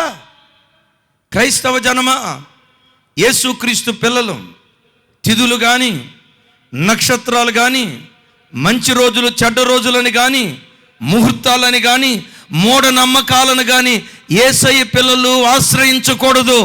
నీ బ్రతుకులో ఎప్పుడు విశ్వాసమునకు కర్త, దానిని కొనసాగించే యేసు వైపే చూస్తూ నువ్వు సాగిపోయే వ్యక్తిగా బ్రతుకుదువుగాక. చప్పలు కొడుతూ స్తోత్రాలు చెప్దాం కొంచెం గట్టిగా. హల్లెలూయా. మూఢ నమ్మకాల నుంచి విమోచించబడాలి, మూఢ విశ్వాసాలలో నుంచి విమోచించబడాలి. విమోచించబడిన ప్రజలు ఎక్కడుంటారో రారాజైన యేసయ్య ఎక్కడ ఊరేగించబడతాడు. ఒకసారి ఓ చోట సంఘం ఏర్పడి చాలా సంవత్సరాలు అవుతుందట, 25 సంవత్సరాలు. తిప్పితే ఒక 20 మంది కూడా లేరు ఆ సంఘంలో. ఓ రోజు సంఘంలో ఉన్న పెద్దలంతా ఒక చోట కూర్చొని, ఒరే మన సంఘం అంత ఎదగట్లా, ఎక్కడ చూసినా అందరి సంఘాలు బాగా ఎదుగుతున్నాయి, వాళ్ళ సంఘం ఎదిగింది, వీళ్ళ సంఘం ఎదిగింది, మన సంఘం 25 సంవత్సరాల క్రితం స్థాపించబడిందైనా ఎక్కడ వేసిన గొంగళ్ళు అక్కడే అన్నట్లుగా ఎదుగుబొదుగు లేకుండా అయిపోయింది. మన సంఘం ఎందుకు ఎదగలేదో ఒకసారి ఆలోచించి దేవుని దగ్గర ప్రార్థన చేద్దాం, మన సంఘం కూడా వృద్ధి పొందేటట్లుగా ప్రార్థన చేద్దామని మొత్తానికి ఒక 4 చోట కూర్చున్నారట. కొన్ని మాటలు మాట్లాడుకున్నారు, ప్రార్థన చేద్దాం అనుకునే లోపు ఒకడు అన్నాడంట, మన ప్రార్థన దేవుడు అంగీకరించేటట్లు ఒకరి తప్పులు ఒకరితో ఒప్పుకుందాంరా, తప్పులు ఒప్పుకున్న తర్వాత ప్రార్థన చేద్దాంరా అన్నారంట.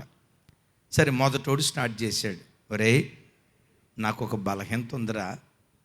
ఏంట్రా నీ బలహీనత? నువ్వు సంఘంలో నువ్వు సంఘంలో ప్రెసిడెంటు కదా, నీ దగ్గర ఉన్న బలహీనత ఏంటి? ఆయన అన్నాడట, నాకు ఒక బలహీనత ఉందిరా, నాకున్న ఈ బలహీనత సంగతి నా భార్యకు కూడా తెలియదురా. ఏంట్రా బలహీనత చెప్పు అంటే, ఆదివారం ఒక్కరోజు తాగనరా, సోమవారం నుంచి శనివారం వరకు మాత్రం దేవదాసు మళ్ళీ పుట్టాడు. అదే 40 రోజులు ఉంటాయి లెంట్ డేస్, లెంట్ డేస్ 40 రోజులు తాగనరా, అస్సలు తాగనరా. 40 రోజులు అయిన తర్వాత 41వ రోజు ఉంటుందే, 40 రోజులు వారా ఒకే రోజు తాగేస్తారా? అయితే నేను తాగుతానన్న సంగతి మా ఆవిడికి కూడా తెలియదు. మీ ఆవిడికి తెలియకుండా ఎట్లా మెయింటైన్ చేస్తావురా? డ్యూటీ అయిపోయి ఇంటికి వచ్చేటప్పుడు వేసుకుంటా సొక్క వేసుకున్న తర్వాత ఏం చేస్తానో తెలుసా? వాసన రాకుండా ఉండటానికి వక్కేసుకుంటాడట. సొక్కకు ప్రత్యామ్నాయం వక్క. ఫుల్గా వక్కేసుకొని ఇంటికి వస్తాడట. భార్య డౌట్ పడి, తాగేవు కదా అంటే అంటాడట, కాంతం నేమేదొట్టు, నేను తాగల, కావాలంటే చూడు అంటాడంట. అని పీల్చుకొని, అబ్బాబ్బా ఒక్కవాసన వస్తుంది మా ఆయన దగ్గర, అమ్మో మా ఆయన సొక్కేసుకోవాలా అని ఈ సొక్క అనుకుంటుందంట. విన్నారా? సొక్కేసుకోలేదని ఈ సొక్క అనుకుంటుంది, నమ్మేదట. అరే నేను తాగుతున్న సంగతి మా ఆవిడికి తెలియదురా, ఎవరికి చెప్పను మాకండ్రా, ఇదిరా నా బలహీనత అన్నాడంట. రెండో వాడు స్టార్ట్ చేశాడు. ఒరే నీ బలహీనత ఏంటో చెప్పరా అంటే వాడు స్టార్ట్ చేశాడంట, ఏం లేదురా, మొన్నటిదాకా మన చర్చిలో ట్రెజరర్గా పనిచేశా కదా, ట్రెజరర్గా పనిచేసేటప్పుడు దేవుని డబ్బు ఒక 70,000 రూపాయలు నొక్కారా, నొక్కిన సంగతి అయ్యగారికి తెలియదు, కమిటీ వాళ్ళకి తెలియదు. ఎంత నొక్కేవరా? 70,000. ఒరే దేవుని డబ్బు ఎట్లా నొక్కేవరా? ఒరే దుర్మార్గుడు అన్నట్లుగా వాళ్ళు చూస్తూ ఉంటే అంటాడంట, రే దేవుని డబ్బు తీసుకుంటే నన్ను దోషిలాగా చూస్తారేంట్రా? దేవుడు ఎవరు? ఆయన మనకు తండ్రి. ఆయన తండ్రి అయినప్పుడు నేను ఆయనకి ఏమవుతాను? కొడుకునవుతాను. కొడుకు ఎవరు డబ్బు తీసుకుంటాడురా?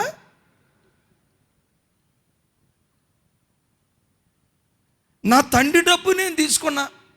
రేపు మీరు ట్రెజరర్లు అయినప్పుడు మీరు కూడా కొడుకులే కదా, మీరు కూడా తీసేసుకోండి. మీరు నన్ను దోషిలా చూడవద్దురా అన్నారంట. చుట్టూతో ఉన్న ముగ్గురు అనుకున్నారంట, ఒరే వీడు ఇస్కరియోతు యోధాకు అన్నలా కనపడుతున్నాడు. దేవుని డబ్బు 70,000 దోచుకున్నాడా, అట్టట్టా దోచుకున్నాడా అని చూస్తున్నారు. సరే మూడోవాడు ఏం చెప్తాడో మూడోవాడు వైపు చూశారు. మూడోవాడు అన్నాడట, ఒరే నేను రైల్వేలో పనిచేస్తా కదా, మా ఆవిడికి తెలియకుండా నేను పనిచేసే చోటే చెన్నెళ్ళు పెట్టారా? చెన్నెళ్ళు మా అక్కకి మా భార్యకి చెల్లెళ్ళు ఉంది, అక్కడ చెన్నెళ్ళు పెట్టిన సంగతి మా ఆవిడికి తెలియదురా, ఇదిరా నా బలహీనత, ఎవరికి చెప్పొద్దురా అని మూడోవాడు చెప్పాడట. చూడండి, ముగ్గురు 3 రకాల బలహీనతలు. సరే ముగ్గురు కలిసి 4వవాడు బలహీనత ఏం చెప్తాడోనో 4వవాడు వైపు చూశారు. విచిత్రం తెలుసా, 4వవాడు అక్కడి నుంచి పరిగెత్తుతున్నాడు. ఆడు పరిగెత్తుతుంటే వీళ్ళకి అర్థం కాక అంటున్నారు, రే ఆగరా, నీ బలహీనత ఏంటో చెప్పు, మా గుట్టంతా విన్నావు, నీ గుట్టు చెప్పకుండా పోతున్నావు, నీ బలహీనత ఏంటో చెప్పరా, ఆగరా అంటే ఆడు పరిగెత్తుతూ అంటాడట, అయ్యా నాకొక బలహీనత ఉంది, నాకేదైనా ఒక సంగతి తెలిస్తే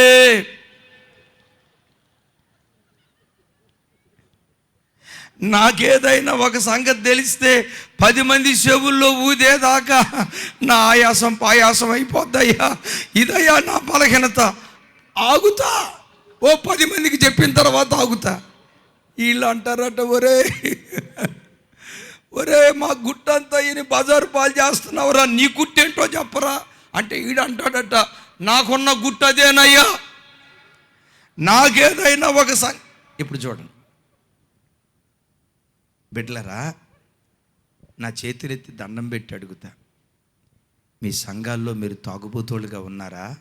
మారండి. అక్రమ సంబంధాల్లో బ్రతికే వాళ్ళుగా ఉన్నారా? మారండి. వాళ్ళ గూర్చి వీళ్ళ గూర్చి గుసగుసలాడే వ్యక్తులుగా ఉన్నారా? మారండి. యేసుక్రీస్తు, రారాజైన యేసుక్రీస్తు మన ద్వారా ఊరేగించబడాలంటే విమోచించబడిన ప్రజలుగా మనం బ్రతకాలి. ఎలా బ్రతకాలి? పాపంలో నుండి, మూఢనమ్మకాలలో నుండి, అవిశ్వాసాలలో నుండి సంఘం విమోచించబడినదైతే, ఏ సంఘంలో విమోచించబడిన ప్రజలు ఉంటారో, వ్యభిచారంలో నుంచి విమోచించబడి, త్రాగుడులో నుంచి విమోచించబడి, జారత్వంలో నుంచి విమోచించబడి, పోర్నోగ్రఫీలో నుంచి విమోచించబడి, మద్యపానంలో నుంచి విమోచించబడి, ఆన్లైన్ బెట్టింగ్లో నుంచి విమోచించబడి, వారిని గూర్చి వీరిని గూర్చి గుసగుసలాడే ఈ అపవిత్రమైన జీవితం నుండి విమోచించబడిన క్రైస్తవులు ఏ సంఘములో ఉంటారో వారి ద్వారా రారాజైన యేసుక్రీస్తు వారు ఊరేగించబడును గాక. అయ్యా నా వైపు చూడండి, నా చేతులెత్తి దండం పెట్టి మీకు చెప్తున్నా, ఈ మీటింగ్కి వచ్చే వరకు ఒకవేళ త్రాగుబోతువేమో, సమాధి చేస్తానయ్యా నా తాగుబోతు జీవితాన్ని, నా చెడ్డ జీవితాన్ని సమాధి చేస్తానయ్యా, ఈ రోజు నుంచి నీ కొరకు నేను నీతిగా బ్రతుకుతానయ్యా అని దేవుని కొరకు నీతిగా బ్రతకటం ప్రారంభించండి. యేసుక్రీస్తును నీవు ఊరేగిస్తే నిన్ను, నీ కుటుంబాన్ని, నీ పిల్లలను దేవుడు ఊరేగించటం ప్రారంభించును కాక. చప్పలు కొడుతూ స్తోత్రాలు చెప్దాం. మూడవది, సొలొమోనును ఊరేగించడానికి తయారు చేయబడిన ఆ పల్లకి, దాని స్తంభములు సువర్ణమయములు అని రాసి ఉంటుంది. ఒకసారి చెప్పండి, దాని స్తంభములు, దాని పాదములు, నాతో కలిసి చెప్పాలి, దాని పాదములు, ఇంకోసారి దాని పాదములు సువర్ణమయములు. పాదం ఎలా ఉందట? సువర్ణము అంటే మేలిమి బంగారం. మేలిమి బంగారం దేనికి గుర్తో చెప్పమంటారా? శ్రమలలో నిలిచి ఉండే అతి శ్రేష్టమైన విశ్వాసానికి గుర్తు. దైవజన్మ, దేవుని పిల్లలుగా మనం నీతిగా యథార్థంగా బ్రతుకుతున్నా కొన్ని శ్రమలు మనకు వస్తాయి, కొన్ని ఆపదలు మనకు వస్తాయి, కొన్ని అపాయాలు మనకు వస్తాయి. బ్రతుకులో ఎదురైన శ్రమలను బట్టి నీ ప్రభువును విడిచిపెట్టకూడదు. బ్రతుకుల్లో ఎదురైన తిరస్కారాలను బట్టి నీ ప్రభువుని విడిచిపెట్టకూడదు. మేలిమి బంగారము అగ్ని పరీక్షల్లో నిలిచినట్లుగా కొన్నిసార్లు అనారోగ్యం అనే అగ్ని పరీక్షలు వస్తాయి, ఆర్థిక ఇబ్బందులు అనే అగ్ని పరీక్షలు వస్తాయి, అవమానాలనే అగ్ని పరీక్షలు వస్తాయి, తిరస్కారాలనే అగ్ని పరీక్షలు వస్తాయి. ఎన్ని పరీక్షలు ఎదురైనా యెహోవా ఇచ్చెను, యెహోవా తీసుకొని పోయును, ఆయన నామమునకు స్తుతి కలుగును గాక అని శ్రమలలో కూడా యోబులాగా దేవుని కొరకు నువ్వు నిలవబడితే ఎంత పోగొట్టుకున్నావో పోగొట్టుకున్న దానికి ప్రతిగా రెండంతలు దేవుడు నీకు ఇవ్వటం ప్రారంభిస్తాడు. ఎప్పుడు పోగొట్టుకున్న దాన్ని బట్టి ఆడవద్దు. నేను ఎంత ప్రార్థన చేశా, ఆ ఉద్యోగం నాకు రాలేదుగా, దేవుడు నాకేం చేశాడు? ఎంత ఉపవాసం ఉన్నా నా అప్పుల బాధ తీరలేదుగా, నా అనారోగ్య సమస్య తీరలేదుగా, దేవుడు నాకేం చేశాడు? నీ శ్రమల మధ్యలో దేవుని నువ్వు సనగొద్దు, నీ అవమానాల మధ్యలో దేవుని మీద నువ్వు సనగొద్దు. శ్రమల మధ్యలో కూడా నువ్వు దేవుని స్తుతిస్తే ఆ స్తుతి నీ స్థితిని మార్చటం ప్రారంభిస్తుంది. పెద్దగా చెప్దాం ఆమెన్, పెద్దగా చెప్దాం ఆమెన్. సహజంగా మనిషికి ఉండే అలవాటు ఏంటంటే పెట్టిన రోజు పెళ్లి పాట పాడతాడు, పెట్టని రోజు తెలిసిందే కదా, చెప్పండి అమ్మా. కన్నడలో ఏమంటారు అయ్య గారు? పెట్టిన రోజు పెళ్లి పాట పాడతారు, పెట్టని రోజు ఇట్టిదాగా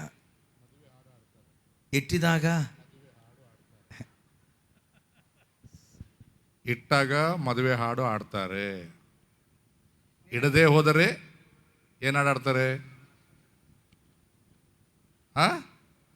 ಇಡದೆ ಹೋದರೆ ಸಾವಿನ ಹಾಡು ఆడతారు. పెట్టిన రోజు పెళ్లి పాట పాడతారు, పెట్టని రోజు సావు పాట పాడతారు అంటారు. యేసయ్య దగ్గర నువ్వు ఎలా ఉండాలో తెలుసా? పెట్టిన రోజు యేసయ్యకు నువ్వు పెళ్లి పాటే పాడాలి, పెట్టని రోజు కూడా మరి ఎక్కువగా పెళ్లి పాట పాడాలి. ఇచ్చిన ఆయనే నా దేవుడు, ఇవ్వకపోయిన ఆయనే నా దేవుడు, ఆశీర్వదించిన ఆయనే నా దేవుడు, ఆశీర్వదించకపోయిన ఆయనే నా దేవుడు, ఆరోగ్యం ఇచ్చిన ఆయనే నా దేవుడు, ఆరోగ్యం ఇవ్వకపోయినా ఆయనే నా దేవుడు, సంతానం ఇచ్చిన ఆయనే నా దేవుడు, సంతానం ఇవ్వకపోయినా ఆయనే నా దేవుడని సర్వకాలాలలో సర్వ పరిస్థితులలో బంగారంలాగా అగ్ని పరీక్షల్లో దేవుని కొరకు నువ్వు నిలుచుదువుగాక. చప్పలు కొడుతూ దేవునికి స్తోత్రాలు చెప్దాం. నేను ఒక మాట అంటానమ్మా, అన్నీ ఇచ్చినప్పుడు నా దేవుడు గొప్పోడు, నా దేవుడు గొప్పోడు, నా దేవుడు గొప్పోడు అని స్తుతించావు. ఆ స్తుతి దేవునికి సంతోషాన్ని కలుగు చేసిన దానికంటే ఇవ్వనప్పుడు స్తుతిస్తావే, మేలు కలగనప్పుడు స్తుతిస్తావే, ఆ మనసు నా వైపు చూడాలి. ఇవ్వనప్పుడు దేవుని స్తుతిస్తావే, ఆ స్తుతి దేవుని మనస్సును గెలుచుకుంటుంది. ఆమెన్. పెద్దగా చెప్దాం ఆమెన్. ఉద్యోగం వచ్చినప్పుడు స్తుతించావు, ఉద్యోగం పోయినప్పుడు మీరు ఎట్ట చూస్తున్నారంటే, ఉద్యోగం పోయినప్పుడు ఎట్ట స్తుతిస్తామన్నా మీ ఉద్యోగం పోతే మీకు తెలిసిద్ది అన్నాడు చూస్తున్నారు. నేనంట, కోల్పోయినప్పుడే స్తుతించు, నష్టపోయినప్పుడే స్తుతించు, ప్రార్థనకు జవాబు రానప్పుడే స్తుతించు, అవమానం ఎదురైనప్పుడే స్తుతించు, తిరస్కారం ఎదురైనప్పుడే స్తుతించు. ఆ స్తుతి దేవుని మనస్సు గెలుచుకోవటం ప్రారంభిస్తుంది. నేను ఇంకొక మాట చెప్పి నేను తర్వాత విషయానికి వెళ్తాను. నువ్వెంత భక్తిగా బ్రతికినా నీకు శ్రమలు వస్తాయి. నేనెంత నీతిగా బ్రతికినా నాకు శ్రమలు వస్తాయి. బైబిల్లో రాయబడి ఉంటుంది, నీతిమంతునికి కలుగు శ్రమలు, నీతిమంతునికి కలుగు శ్రమలు అనేకం. అయితే ఒకటి, నీతిమంతునికి కలుగు ఆపదలు అనేకం, అయినను యెహోవా వాటన్నిటిలో నుండి వానిని విడిపిస్తాడు అని రాస్తుంది. గమనించండి, ఎన్ని శ్రమలు ఎదురైనా శ్రమల్లో కూడా దేవుని స్తుతించు. ఓసారి ఇంగ్లాండ్ దేశంలో ఎలెన్ కీ అనే ఒక యవనస్తుడు చిన్నతనం నుంచి దేవుని సన్నిధిలో పెరిగినోడు. ఒక సినిమా ఎట్లుంటుందో తెలియదు, సినిమా పాట ఎట్లుంటుందో తెలియదు. చిన్నతనం నుంచి దేవుని మందిరంలో కోయిర్లో చక్కగా పెరిగాడు. మన దైవజనులు విజయ్ కుమార్ అయ్య గారి బాబు ఉన్నాడు, మంచి పాటగాడు. ఎక్కడున్నాడు? నువ్వు రాసిన పాట చాలా బాగుంది తమ్ముడా, స్థితి మార్చగలడు. Thank you. కథ మార్చగలడు. యేసయ్యకి మహిమ కలుగును గాక. ఒకవేళ ఆ పాట మీరు వినకపోతే వినండి, అద్భుతమైన పాట. నేను మధ్యాహ్నం కారులో వెళ్తా కూడా తమ్ముడి చేత ఆ పాట పాడించుకున్నా. మన కథ మొత్తం మార్చగలడు ఆయన. పెద్దగా చెప్దాం ఆమేనని. నీ చరిత్ర మార్చగలడు ఆయన, నీ స్థితిగతులు మార్చగలడు ఆయన. విప్లవాత్మకంగా మార్చగలిగిన సంచలనాత్మకమైన శక్తి నీవు ఆరాధించే యేసుక్రీస్తు ప్రభువారు. చిన్నతనం నుంచి దేవుల్లో పెరిగాడు, మందిరంలో చక్కగా పాటలు పాడేవాడు. ఒకరోజు అని తగ్గేటప్పుడు నోటి వెంబడి రక్తపు గడ్డలు పడ్డాయట. చిన్న హాస్పిటల్కి తీసుకెళ్ళారు. అమ్మో ఇదేదో కాస్త పెద్ద రోగం అని చెప్పారు. ఆ పెద్ద హాస్పిటల్కి తీసుకెళ్ళారు. చివరికి క్యాన్సర్ హాస్పిటల్కి ప్రిఫర్ చేస్తే డాక్టర్లు తేల్చారు టంగ్ క్యాన్సర్ వచ్చిందని, నాలుకకు క్యాన్సర్ వచ్చింది. డాక్టర్లు చెప్పారు, ఈ బాబు బ్రతకాలంటే నాలుక కట్ చేయాలి. క్యాన్సర్ వ్యాధి ఎంతవరకు వచ్చిందో చూసి నాలుక కట్ చేయాలి. నాలుక కట్ చేస్తే ఇక మాట్లాడలేనని కట్ చేయకపోతే మనిషే బ్రతకడు, చచ్చిపోతాడు అని చెప్పారు. ఏ రోజు ఆపరేషన్ చేస్తామో తర్వాత చెప్తామని పంపించారు. విచిత్రం ఏంటో తెలుసా?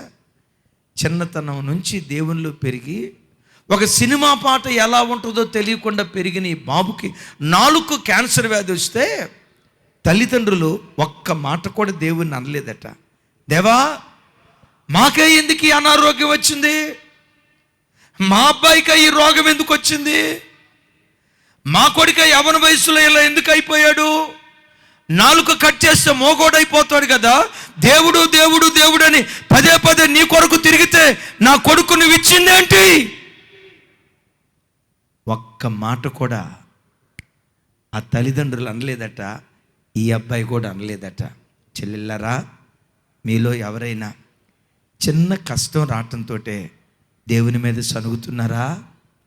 చిన్న బాధ రావటంతో దేవుడు నాకేం చేశాడని ప్రార్థన చేయకుండా, వాక్యం చదవకుండా, మందిరానికి రాకుండా దేవుని సన్నిధికి దూరం అయిపోతున్నారా?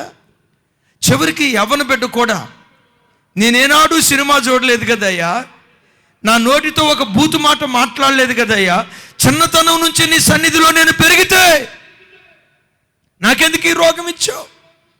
నాకెందుకు ఈ కష్టం ఇచ్చావు? నాకెందుకు ఈ బాధ ఇచ్చావు? ఒక్క మాట కూడా దేవుని అనలేదట. సరే, ఆపరేషన్ నిమిత్తం హాస్పిటల్కి తీసుకెళ్లారు. పెద్ద డాక్టర్, జూనియర్ డాక్టర్లు వచ్చారు. వస్తూ వస్తూ వారితో పాటు టేప్ రికార్డర్ తీసుకొచ్చి టేప్ రికార్డర్ అక్కడ పక్కన పెట్టి పెద్ద డాక్టర్ చెప్పాడట, బాబు ఇంకో 2 గంటల తర్వాత నీకు ఆపరేషన్ చేస్తాము. ఆపరేషన్ చేసిన తర్వాత నువ్వు మాట్లాడలేవు. ఆఖరిసారిగా నువ్వు ఎవరితో మాట్లాడాలనుకున్నావో వాళ్ళతో మాట్లాడు. ఏం మాట్లాడాలనుకుంటావో ఆ మాటలు మాట్లాడు. అయితే మాట్లాడే మాటలు రికార్డ్ చేసుకోయా, రికార్డ్ చేసుకో. ఎందుకు రికార్డ్ చేసుకోమంటున్నాను తెలుసా? ఆ తర్వాత నువ్వు మాట్లాడలేవు. ఆపరేషన్ చేస్తే నీ గొంతు మోగబోతుంది, నీ పెదవుల నుంచి మాట ఇక బయలుదేరదు. ఆఖరిసారిగా అమ్మతో ఏం మాట్లాడాలనుకున్నావో మాట్లాడయ్యా, నాన్నతో ఏం మాట్లాడాలనుకున్నావో మాట్లాడయ్యా. అన్నదమ్ములతో ఏం మాట్లాడాలనుకున్నావో మాట్లాడయ్యా, టేప్ రికార్డ్ రాన్ చేయబోయే ముందు చెప్పాడట. ఒకసారి ఈ మాటలు రికార్డ్ చేసిన తర్వాత ఇంకొకసారి ల్యాబొరేటరీకి తీసుకురండి, క్యాన్సర్ వ్యాధి నాలుకలో ఎంతవరకు విస్తరించిందో చెక్ చేయండి, అంతవరకు కట్ చేద్దాం అని చెప్పి పెద్ద డాక్టర్ వెళ్ళాడట. టేప్ రికార్డర్ ఆన్ చేశారు. విచిత్రం చూడండి, జూనియర్ డాక్టర్లు అంతా అక్కడ నిలబడి, ఈ అబ్బాయి అమ్మతో ఏం మాట్లాడతాడు, ఆఖరిసారిగా నాన్నతో ఏం మాట్లాడతాడు, అన్నదమ్ములతో ఏం మాట్లాడతాడు, ఒకవేళ గుండెల విషయాలాగా ఏడుస్తాడేమో, డాక్టర్లు అందరూ అటెన్షన్గా ఎదురు చూస్తున్నారు. విచిత్రం తెలుసా, ఆ టేప్ రికార్డర్ ఆన్ చేసి పెద్ద డాక్టర్ అట్లా వెళ్ళక మునిపే ఈ అబ్బాయి నోరు తెరిచేలా అంటున్నాడట, నా ప్రాణమా యెహోవాను సన్నుతించుము, నా అంతరంగమున్న సమస్తమైన పరిశుద్ధ నామమును సన్నుతించుము, నా ప్రాణమా యెహోవాను సన్నుతించుము, ఆయన చేసిన ఉపకారములలో దేనిని మరుముకొని praise God, praise God, praise God, praise God, praise God, దేవానికి స్తోత్రం, దేవానికి స్తోత్రం, దేవానికి స్తోత్రం అని, దేవానికి స్తోత్రం, దేవానికి స్తోత్రం అని పావు గంట సేపు దేవుని స్తుతిస్తూనే ఉన్నాడట. ఆ పెద్ద డాక్టర్లకి, చిన్న డాక్టర్లకి, జూనియర్ డాక్టర్లకి అర్థం కాక, ఒరే ఎంత భక్తి కలిగిన బిడ్డ, ఇలాంటి బిడ్డకు దేవుడి రోగం ఎందుకు ఇచ్చాడు? ఈ కష్ట పరిస్థితుల్లో కూడా దేవుని మీద సనక్కుండా praise the Lord, praise the Lord, praise the Lord అని ప్రభుని స్తుతించాడని డాక్టర్లంతా విస్మయమైతే ఆ డాక్టర్లు కన్నీళ్లు గార్చి, ఎంత భక్తి కలిగిన బిడ్డకి ఈ వ్యాధి ఎందుకు వచ్చిందా? సరే, పావు గంట సేపు దేవుణ్ణే స్తుతించాడు, కానీ అమ్మతో ఒక మాట మాట్లాడలేదట, నాన్నతో ఒక మాట మాట్లాడలేదట. పావు గంట అయిపోయింది, ల్యాబొరేటరీకి తీసుకెళ్ళారు, మరలా బ్లడ్ శాంపుల్ తీశారు, నాలుగు చెక్ చేశారు, రిపోర్ట్లు రానే వచ్చాయి. ఆ రిపోర్ట్లు చూస్తే ఆ రిపోర్ట్లో క్యాన్సర్ వ్యాధి పూర్తిగా బాగుపడిపోయిందట, క్యాన్సర్ వ్యాధి పూర్తిగా తగ్గిపోయిందట. డాక్టర్లకు అర్థం కాక ఇది ఎట్లా, నో నో నో నో, రిపోర్ట్లో ఏదో ప్రాబ్లం వచ్చినట్లు, ఎవరు బ్లడ్ శాంపుల్స్ మొత్తానికి ఇక్కడ చెక్ చేసినట్టున్నారు అని మరలా రెండోసారి తీసుకొచ్చారు, మూడోసారి తీసుకొచ్చారు. పెద్ద డాక్టరు చెక్ చేశాడు, ఎన్ని రిపోర్ట్లు తీసినా క్యాన్సర్ వ్యాధి అంత పూర్తిగా బాగుపడిపోయిందట. ఆ పెద్ద డాక్టర్ బాబు దగ్గరికి వచ్చి అన్నాడట, బాబు ఏ డాక్టర్ గారు నీకు ట్రీట్మెంట్ చేశాడు, ఏ మెడిసిన్ వేసుకున్నావు, నీ పరిస్థితులు మారటానికి కారణం ఏంటి? అప్పుడు ఆ బాబు చెప్పాడట, ఇందాక దాకా ప్రభుని స్తుతించాను కదయ్యా, ఆ స్తుతే నా స్థితిని విప్లవాత్మకంగా మార్చింది, ఆ స్తుతే నా స్థితిని విప్లవాత్మకంగా మార్చింది. ఈ రాత్రి వాక్యం వింటున్న చెల్లెలారా, తమ్ముళ్ళారా, క్రైస్తవ సంఘానికి శ్రమకాలం ఇది. బైబిల్ పట్టుకొని తిరుగుతూ ఉంటే చంపుతామని చెప్పే దినాలు, ఇలాంటి దినాల్లో సంఘం ప్రభు కొరకు ఎలా బ్రతకాలో తెలుసా? చావనైనా చేస్తాం, కానీ మా ప్రభువుని విడిచిపెట్టమయ్యా, మా ప్రభువుని విడిచిపెట్టం. రిజర్వేషన్లు తీసేస్తాం, పర్వాలేదయ్యా. ఆధార్ కార్డు తీసేస్తాం, పర్వాలేదయ్యా. గవర్నమెంట్ ద్వారా అందే లబ్ధిని తీసేస్తాం, పర్వాలేదయ్యా.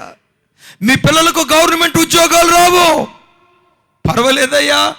యేసు క్రీస్తు కొరకు ఎన్ని శ్రమలైనా అనుభవిస్తాం, కానీ యేసును మాత్రం పొరపాటున మేము కోల్పోము. సంఘమా, శ్రమల మధ్యలో సంఘం ప్రభు కొరకు నిలవబడాలి. ఒక మాట చెప్పమంటారా, భూమి మీద ఏ క్రైస్తవుడు ఎక్కువ శ్రమల పాలవుతాడో ఆ క్రైస్తవుడే రాగల దినాల్లో ఎక్కువ దేవుని ఆశీర్వాదాన్ని పొందుకుంటాడు. నమ్మండి మాట.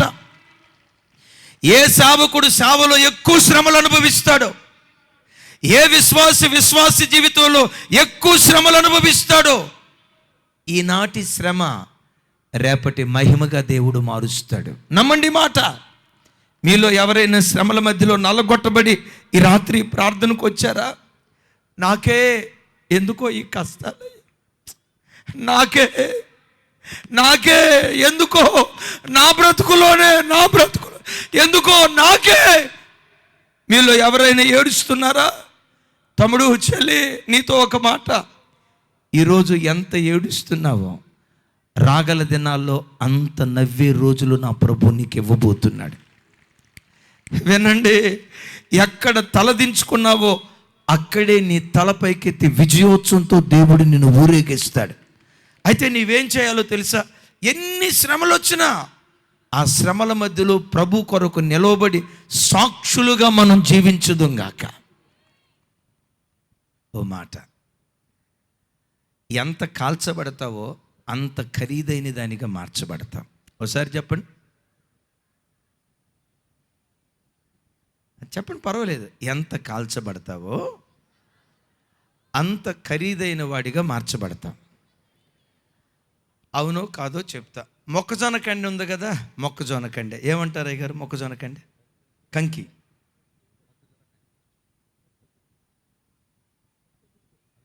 మొక్కదిండు, మొక్కదిండు. అయ్యా, మొక్కదిండు తెలుసు కదా, మొక్కజొన్న కండి. మొక్కజొన్న కండే పచ్చిది కొంటే 5 రూపాయలు, రైట్? 5 రూపాయలు. దాన్నే నుప్పులు ఉంటాయి కదా, నుప్పుల మీద కాల్చి కాస్త అట్లా ఉప్పు కారం రాసిస్తే 5 రూపాయలది కాస్త ఏమైపోయింది? 15 రూపాయలైంది. ఆ 15 రూపాయలు, ఆ 5 రూపాయల మొక్కజొన్న కొండే దాని ఆ విత్తనాలు తీసేసి పెనంలో వేపేమనుకోండి, పాప్కార్న్ అయిపోద్ది. పెనంలో వేపితే పాప్కార్న్ అయిపోద్ది. ఈ 5 రూపాయల మొక్కజొన్న కంటే పాప్కార్న్ అవటంతో ఎంత అయిందో తెలుసా? 50 రూపాయలు అయిపోద్ది. పచ్చిదెంత? నిప్పుల మీద కాల్చింది ఎంత? పెనం మీద వేపింది ఎంత? చెప్పాలి. ఇంకోసారి అడుగుతా, పచ్చిదెంత? నిప్పుల మీద కాల్చింది ఎంత? పెనం మీద వేపింది ఎంత? కాల్చబడే కొలది ఖరీదైన వాడిగా మార్చబడతావు. విశ్వసించంతే. మీలో ఎవరైనా ఎక్కువ శ్రమలు అనుభవించారా? అనుభవించడం కాదయ్యా, ఎప్పటికీ నేను అనుభవిస్తూ ఉన్నాను. నమ్మండి, ఒకరోజు రాబోతుంది, ఈనాటి శ్రమ అంతా రేపు మహిమగా దేవుడు మారుస్తాడు. అయితే మనం ఏం చేయాలో తెలుసా? శ్రమల మధ్యలో సువర్ణంలాగా దేవుని కొరకు మనం మార్చబడతాము కాక. అలా మనం బ్రతికితే యేసయ్య ఊరేగించబడతాడు. 4వ మాట అక్కడ ఏమని రాసి ఉంటుందంటే, దాని మెత్తలు ధూమ్రవర్ణములు అని రాసి ఉంటుంది. నాతో కలిసి చెప్పండి, దాని మెత్తలు ధూమ్రవర్ణములు. మెత్తలు అంటే ఆంధ్ర వాళ్ళని అడిగితే ఏం చెప్తారో తెలుసా? మెత్తాళ్ళు అనుకుంటారు. మెత్తాళ్ళు అది గోంగూరలో వేస్తారే. అయ్యగారు వీళ్ళకి తెలియదా? మెత్తాళ్ళు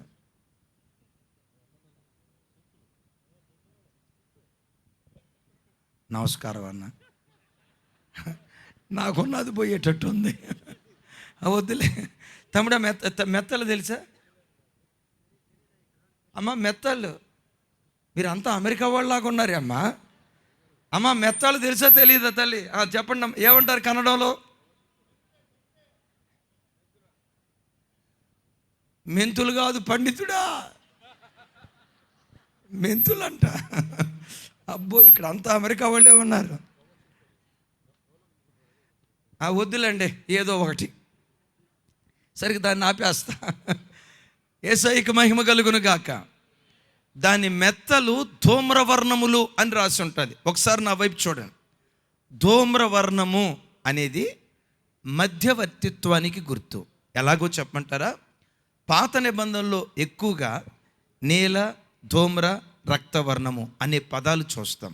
నీల, ధూమ్ర, రక్తవర్ణం. ఒకసారి చెప్పండి, నీల, ధూమ్ర, రక్తవర్ణం.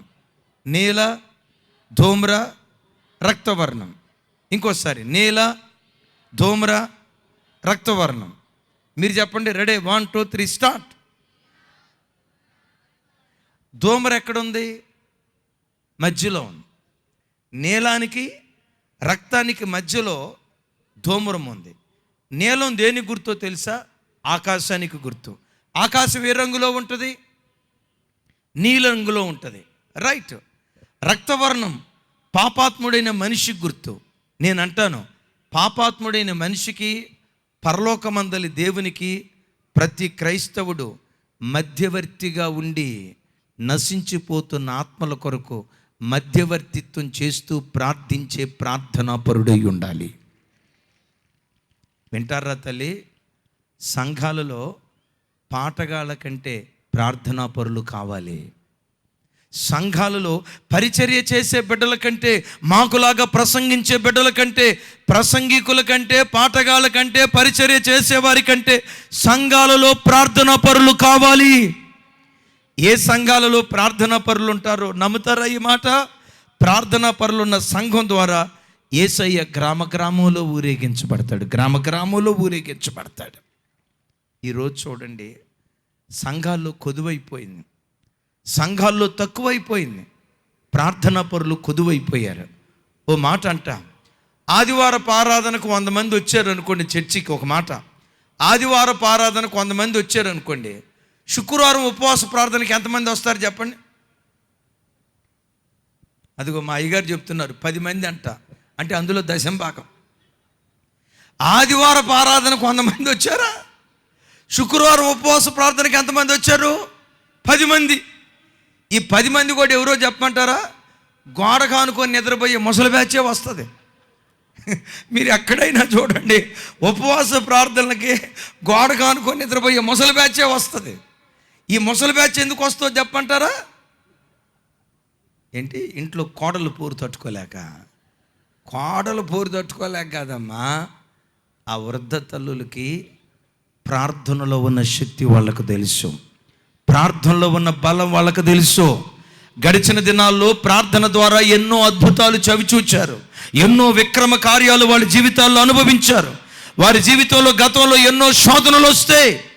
ఆ శోధనలన్నిటిలో ప్రార్థన ద్వారా వాళ్ళు విజయాన్ని పొందుకున్నారు. కనుక ప్రార్థించటానికి ఓపిక లేకపోయినా, అంతసేపు కూర్చోవటానికి శరీరం సహకరించకపోయినా, ప్రార్థన మీద ఉన్న ప్రేమతో ఆ వృద్ధ తల్లులు మందిరానికి వస్తారు.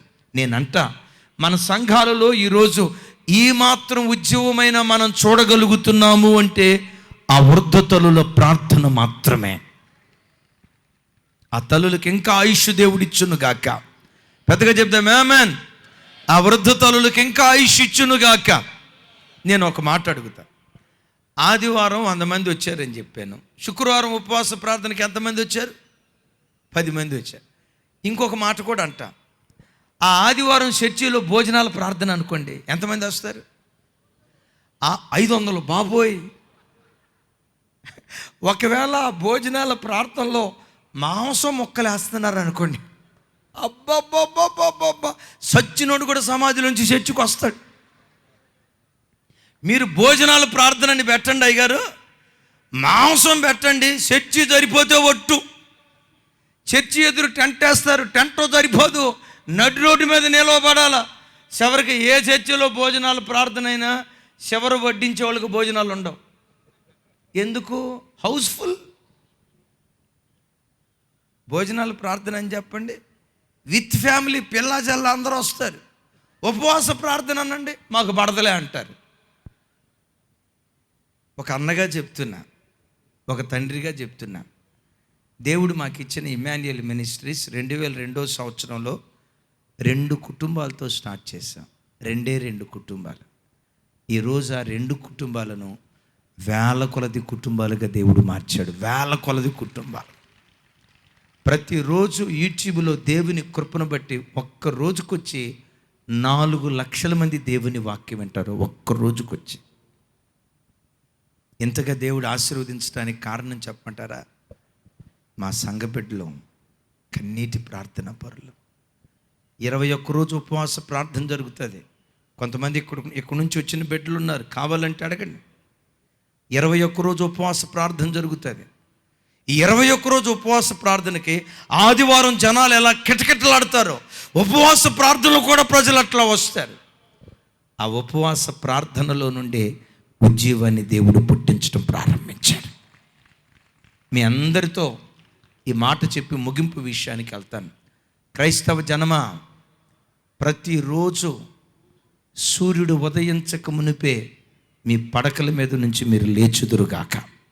సూర్యుడు ఉదయించక మునిపే పడకల మీద నుండి లేచి ఆకాశ పక్షులు వాటి కంఠ ధ్వని దేవునికి వినిపించక మునిపే, రేడియోలో నుండి పలానా దానిలో నుంచి పలానా శబ్దాలు రాక మునిపే, నీ ఇంటిలో నుండి ప్రతి అరుణోదయపు దినాన నీ కంఠ ధ్వని దేవునికి వినిపించదువుగాక.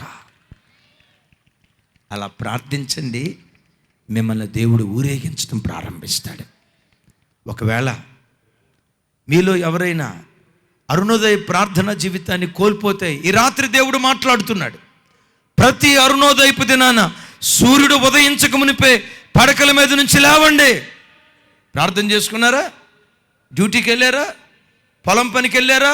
అయ్యా అయ్యా అయ్యా అయ్యా నా వైపు చూడండి. సాయంత్రం అయిందంటే కుటుంబ సమేతంగా దేవుని సన్నిధిలో కూర్చోండి. ఒక్క అర్ధగంట, ఒక్క 30 గంట కుటుంబంగా కూడుకొని ప్రతి రాత్రి కుటుంబ ప్రార్థన చేసుకోండి. కుటుంబ ప్రార్థన చేసుకోండి. దయచేసి ఏ కుటుంబాలు కూడా టీవీ దగ్గర కూర్చొని సీరియల్ చూసుకుంటా, టీవీ చుట్టూతో కూర్చొని, బైబిల్లో ఒక మాట రాసింది, నీ భోజనపు బల్ల చుట్టూతో నీ పిల్లలు ఒలీవ మొక్కల్లాగా ఉంటారు అని బైబిల్లో రాసి ఉంటే, కొన్ని క్రైస్తవ కుటుంబాల్లో టీవీ చుట్టూతో జిల్లేడు మొక్కలు కూర్చుంటున్నారు.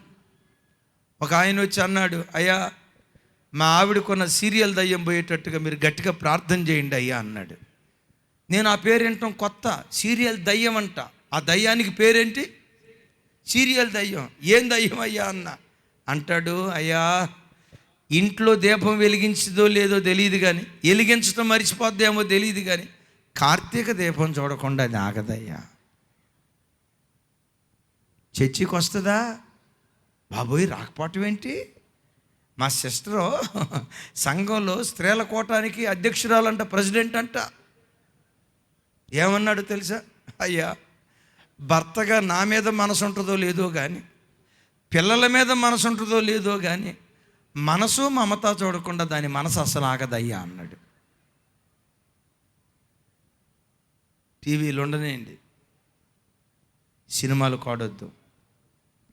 టీవీలు ఉండనేయండి, సీరియల్ కాడొద్దు. ఆ టీవీలో దేవుని వాక్యం వింటూ అనేకులకు వినిపిస్తూ ఆధ్యాత్మికంగా మీరు ఎదుగుదురుగాక. ఈ మాట విన్న తర్వాత కూడా మీలో ఎవరైనా టీవీ ఆన్ చేసి సినిమా చూడాలని అనుకున్నారా? యేసు నామంలో ఆ టీవీలన్నీ, అయ్య బాబోయ్ అయ్యగారు ఎంత పెద్ద మాట అన్నారో చూడండి, అవన్నీ పేలిపోవును కాక. బాబోయ్ నేను అనలేదమ్మా ఆ మాట, మా అయ్యగారిని అడగండి. ఆయన అన్నాడు, వద్దో సాయంత్రం అయిందంటే భోజనపు బల్ల చుట్టూత ఒలివ మొక్కల్లా కూర్చోండమ్మా. మా ఒక్క అర్ధగంట ప్రతిరోజు సాయంత్రం దేవుని సన్నిధిలో కనపడండమ్మా. మీ పిల్లలను దేవుడు ఆశీర్వదించే విధానమే ప్రత్యేకంగా ఉంటుంది. ఒకవేళ మీ కుటుంబాల్లో ప్రార్థన బలిపీఠాలు పడిపోతే, కుటుంబ ప్రార్థన బలిపీఠాలు పడిపోతే, అరుణోదయపు ప్రార్థన బలిపీఠాలు పడిపోతే, ఈ రాత్రి దేవుడి కూడికి ఎందుకు ఏర్పాటు చేశాడో తెలుసా? పడిపోయిన నీ ప్రార్థన బలిపీఠాన్ని మరలా తిరిగి కట్టాలని దేవుడు ఆశపడుతున్నాడు. విజయ్ కుమార్ అయ్య గారికి డబ్బులు ఎక్కువైపోయి మీటింగ్ ఏర్పాటు చేయాల. ఇక ఈ మీటింగ్ అయిపోయిన తర్వాత ఆయన బాధలు దేవుడికే తెలుసు. ఎక్కడున్నాడు విజయ్ కుమార్ గారు? మా నల్లదొర రండి సార్, రండి ఇక్కడికి రండి. ఇక ఇప్పుడు మీటింగ్ అయిపోయింది కదా, వాళ్ళకి కట్టాలా, వీళ్ళకి కట్టాలా, కరెంట్ వాళ్ళు ఫోన్ చేస్తారు, సౌండ్ సిస్టమ్ వాళ్ళకి కట్టాలా. ఇప్పుడు మనందరికీ బీపీ నార్మల్గా ఉంటే ఇప్పుడు ఆయనకు 190కి పోతే చూడండి, నల్లదొర ఎంత దొరలాగే ఉన్నాడు. Thank you. ఏం బీపీ తెచ్చుకోవద్దన్నా. యెహోవా ఈరే, యెహోవా ఈరే, మీ భారాన్ని దేవుడు దించును గాక. రైట్, థ్యాంక్ యూ, హల్లెలూయా. ఆ దైవజనుడికి డబ్బులు ఎక్కువ ఈ మీటింగ్ ఏర్పాటు చేయలేదు సుమి. పరిశుద్ధాత్మ ప్రేరేపణ ద్వారా ఈ మీటింగ్ ఎందుకు ఏర్పాటు చేశాడో తెలుసా? పడిపోయిన నీ కుటుంబాన్ని దేవుడు మరలా తిరిగి కట్టాలని కోరుకుంటున్నాడు. పడిపోయిన ప్రార్థన బలిపీఠాన్ని తిరిగి కట్టాలనుకుంటున్నాడు. అయిలారా, రేపటి నుంచే ఇంటికి వెళ్తారు కదా, రేపటి నుంచే సూర్యుడు ఉదయించక మునిపే 5 గంటల లోపే పడకల మీద నుంచి లేండి. కనీసం ఒక్క అర్ధగంట దేవునితో గడపండి. రోజుకొచ్చి కనీసం 3 అధ్యాయాలు వాక్యం చదువుకోండి. డ్యూటీకి వెళ్ళారు కదా, సాయంత్రం ఇంటికి వచ్చిన తర్వాత కనీసం ఒక్క అర్ధ గంట అయినా కుటుంబంగా కూడుకొని ప్రార్థన చేయండి. ఒక ఆయన అన్నాడు, అన్నా మా ఇంట్లో కుటుంబ ప్రార్థన చేసుకున్న రోజే గొడవ వస్తుంది అన్నాడు. అట్టయ్యా అన్న. కొంతమంది జ్ఞానం లేక ఏం చేస్తారో తెలుసా, అబ్బాయికి ప్రార్థన చేయమంటే వాడు 5 నిమిషాల్లో ముగిస్తాడు, పాప 2-3 నిమిషాల్లో ముగిస్తుంది. మా బెదరికి వచ్చేసరికి ఎక్కువసేపు ఏం చేయడం, ముచ్చట్లు ఎన్ని చెప్పమన్నా చెప్తాడు, కానీ మా బెదరు ఒక 2 నిమిషాల్లో ముగిస్తాడు. ఇక సిస్టర్ ప్రార్థన అందుకుందంటే non stop bus, Vande Bharat express 30 గంట అయినా ఆపదే. వాడు కళ్ళు తెరి చూస్తూ ఉంటాడు, ఇసుకొస్తూ ఉంటుంది. ఈ ప్రార్థనలో కూడా ఏమని ప్రార్థన చేస్తారో తెలుసా కొంతమంది తల్లులు, దేవా మా ఆయనను మార్చు నాయన, యేసునామములో మా అత్తను మార్చు. అత్త అక్కడే ఉంటుంది. మా ఆయన్ని మార్చయ్యా, మా ఆయన్ని మార్చాయి. ఇంకోసారి అంటే మా అత్త అస్సలు మంచిది కాదు నాయన, అత్త అక్కడే ఉంటుంది. ఆవిడకి బీపీ 290 పోద్ది. జ్ఞానంగా ఒకటి, ప్రతి ఇంటిలో సాయం సంధ్య వేళ ప్రార్థన ధూపం ఎగయుకుంటూ దేవుని సన్నిధికి చేరునుగాక. ప్రతి ఇల్లు ప్రార్థించే ఇల్లుగా నా దేవుడు దీవించునుగాక. ఆఖరి మాట, అలా ప్రార్థించుకుంటూ వెళ్తూ ఉంటే యేసుక్రీస్తు వారు ఊరేగించబడతారు. ఆఖరి మాట నాతో కలిసి చెప్పండి. యెరూషలేము కుమార్తెలు ప్రేమను సూచించున్నట్లు విచిత్రమైన కుట్టు పనితో లోపటి భాగమును అలంకరించిరి. దేన్ని సూచించేటట్లుగా అలంకరించారట? ప్రేమను సూచించేటట్లుగా. అమ్మా, మన ఇల్లు ఎప్పుడు ప్రేమతో ఉండాలి, మన సంఘాలు ఎప్పుడూ ప్రేమతో ఉండాలి. భార్యాభర్తలుగా మీరు ఎంత ప్రేమగా బ్రతుకుతారో యేసయ్య మీ గ్రామంలో అలా ఊరేగించబడతాడు. మీ భార్యాభర్తలు ఎంత ఆప్యాయంగా బ్రతుకుతారో పోలీస్ స్టేషన్ల చుట్టూతో తిరగకుండా,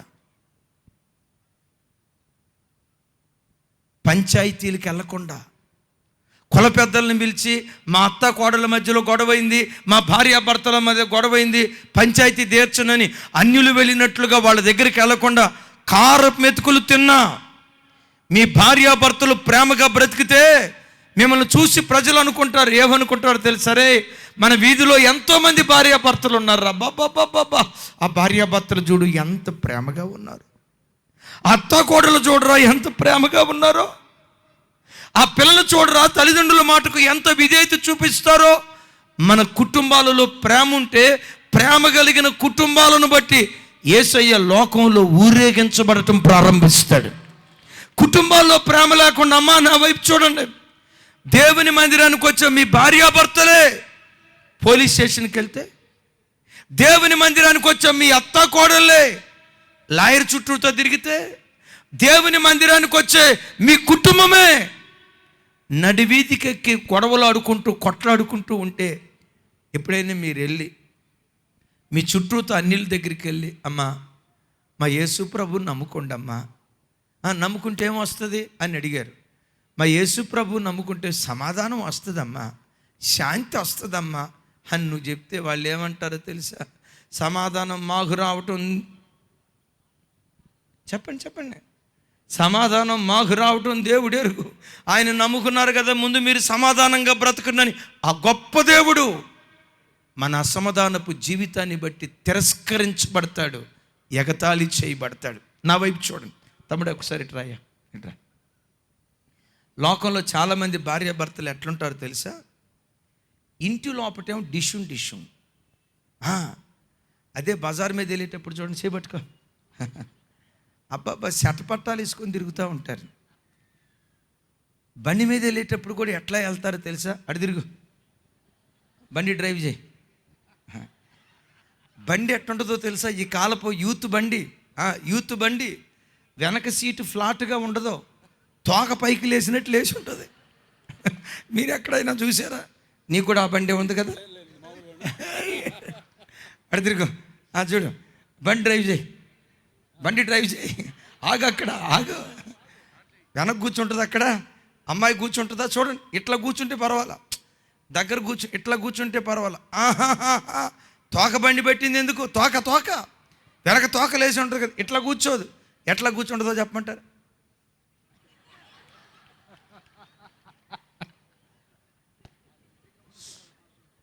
చూసిన వాళ్ళు అనుకుంటారు, అబ్బాబ్బాబ్బా ఏమి పేమరా నాయన, శిలకా గోరింకలు ఉన్నారు అంటారు. ఈ శిలకా గోరింకలు గదిలోకి వెళ్ళిన తర్వాత పాము ముంగేసలు. నువ్వు అట్లా కాదులే తమ్ముడా, నువ్వు అట్లా కాదు. కారపు మెతుకులు తిన్నా అమ్మా నాన్నలుంటే నానా అమ్ముంటే అమ్మా భార్య ఉంటే గుండెల్లో పెట్టుకోండి, పిల్లలుంటే గుండెల్లో పెట్టుకోండి. ఎందుకో చెప్పంటారా? ఒకే ఒక జీవితం, ఓన్లీ వన్ లైఫ్. ఈ భర్త నాకు దూరమైన తర్వాత ఇంకోసారి భర్తకు ప్రేమను పంచాలన్న నా వల్ల కాదు. ఈయన నా తండ్రి, ఒకే ఒక్క జీవితం. ఈ తండ్రికి ఎంత ప్రేమను పంచాలో బ్రతికున్నప్పుడే నేను పంచాలి. తల్లి చనిపోయిన తర్వాత, తండ్రి చనిపోయిన తర్వాత, నాన్నా ఒక్కసారి కనపడు నాన్న, ఒకసారి కనపడమ్మా అని గుండెలు అవిసేలాగా ఏడ్చిన అమ్మ ఇంకోసారి కనపడదు, నాన్న ఇంకోసారి కనపడ్డావు, ఆ భర్త ఇంకోసారి మనకు రాడు, ఆ భార్య ఇంకోసారి రాదు. ఓన్లీ వన్ లైఫ్, ఒకే ఒక్క జీవితం. బ్రతికున్న దినాల్లోనే ఎంత ప్రేమించాలో అంత ప్రేమించాలి. లోకం ఎంత విచిత్రమైనదో తెలుసా? తల్లిదండ్రులు బ్రతికున్న దినాల్లో మొత్తం అన్నం పెట్టరు, చచ్చిపోయిన తర్వాత మాత్రం ఊరోళ్ళందరికి భోజనాలు పెడతారు. ఎందుకు పెడతారో ఇప్పటికీ నాకు అర్థం కాదు. అంటే ఇక్కడికి చచ్చిపోయిన సంతోషంలో పెడుతున్నాడేమో నాకు అర్థం కావట్లా. బ్రతికున్న దినాల్లో నాన్నకు మొత్తం అన్నం పెడితే 4 రోజులు బ్రతికుండేవాడు కదా. మా హైదరాబాద్ ప్రాంతం మహబూబ్ నగర్లో ఆ తండ్రికి 4 పిల్లలు, 3 కొడుకులు, 1 కుమార్తె. ఈరోజు షార్ట్ మెసేజ్లో కూడా పెట్టాం, చూడండి కావాలంటే. Emmanuel ministries Hyderabad YouTube channel short మెసేజ్లో పెట్టాం. 4 పిల్లలు, తండ్రికి 90 సంవత్సరాల వయసు వచ్చింది. ఆస్తి అంతా 4 పిల్లలకు పంచాడు. బాధాకరమైన సంగతి ఏంటో తెలుసా? ఈ 4 పిల్లల్లో ఒక్క బిడ్డకు కూడా తండ్రికి ముద్ద అన్నం పెట్టడానికి చేతులు రాలా. మేం పెట్టం. లోకం ఎంత విచిత్రమైనదో చెప్పంటారా? ఒక్క తల్లి 10 మంది పిల్లలను చూడగలుగుతుంది. 10 మంది పిల్లలు ఒక్క తల్లిని చూడలేకపోతారు. ఎంత విచిత్రం. నేను ఎప్పుడు మనం మధ్యాహ్నం భోజనానికి వెళ్ళాం కదండి, అక్కడ అదే 2 క్రికెట్ జట్లు,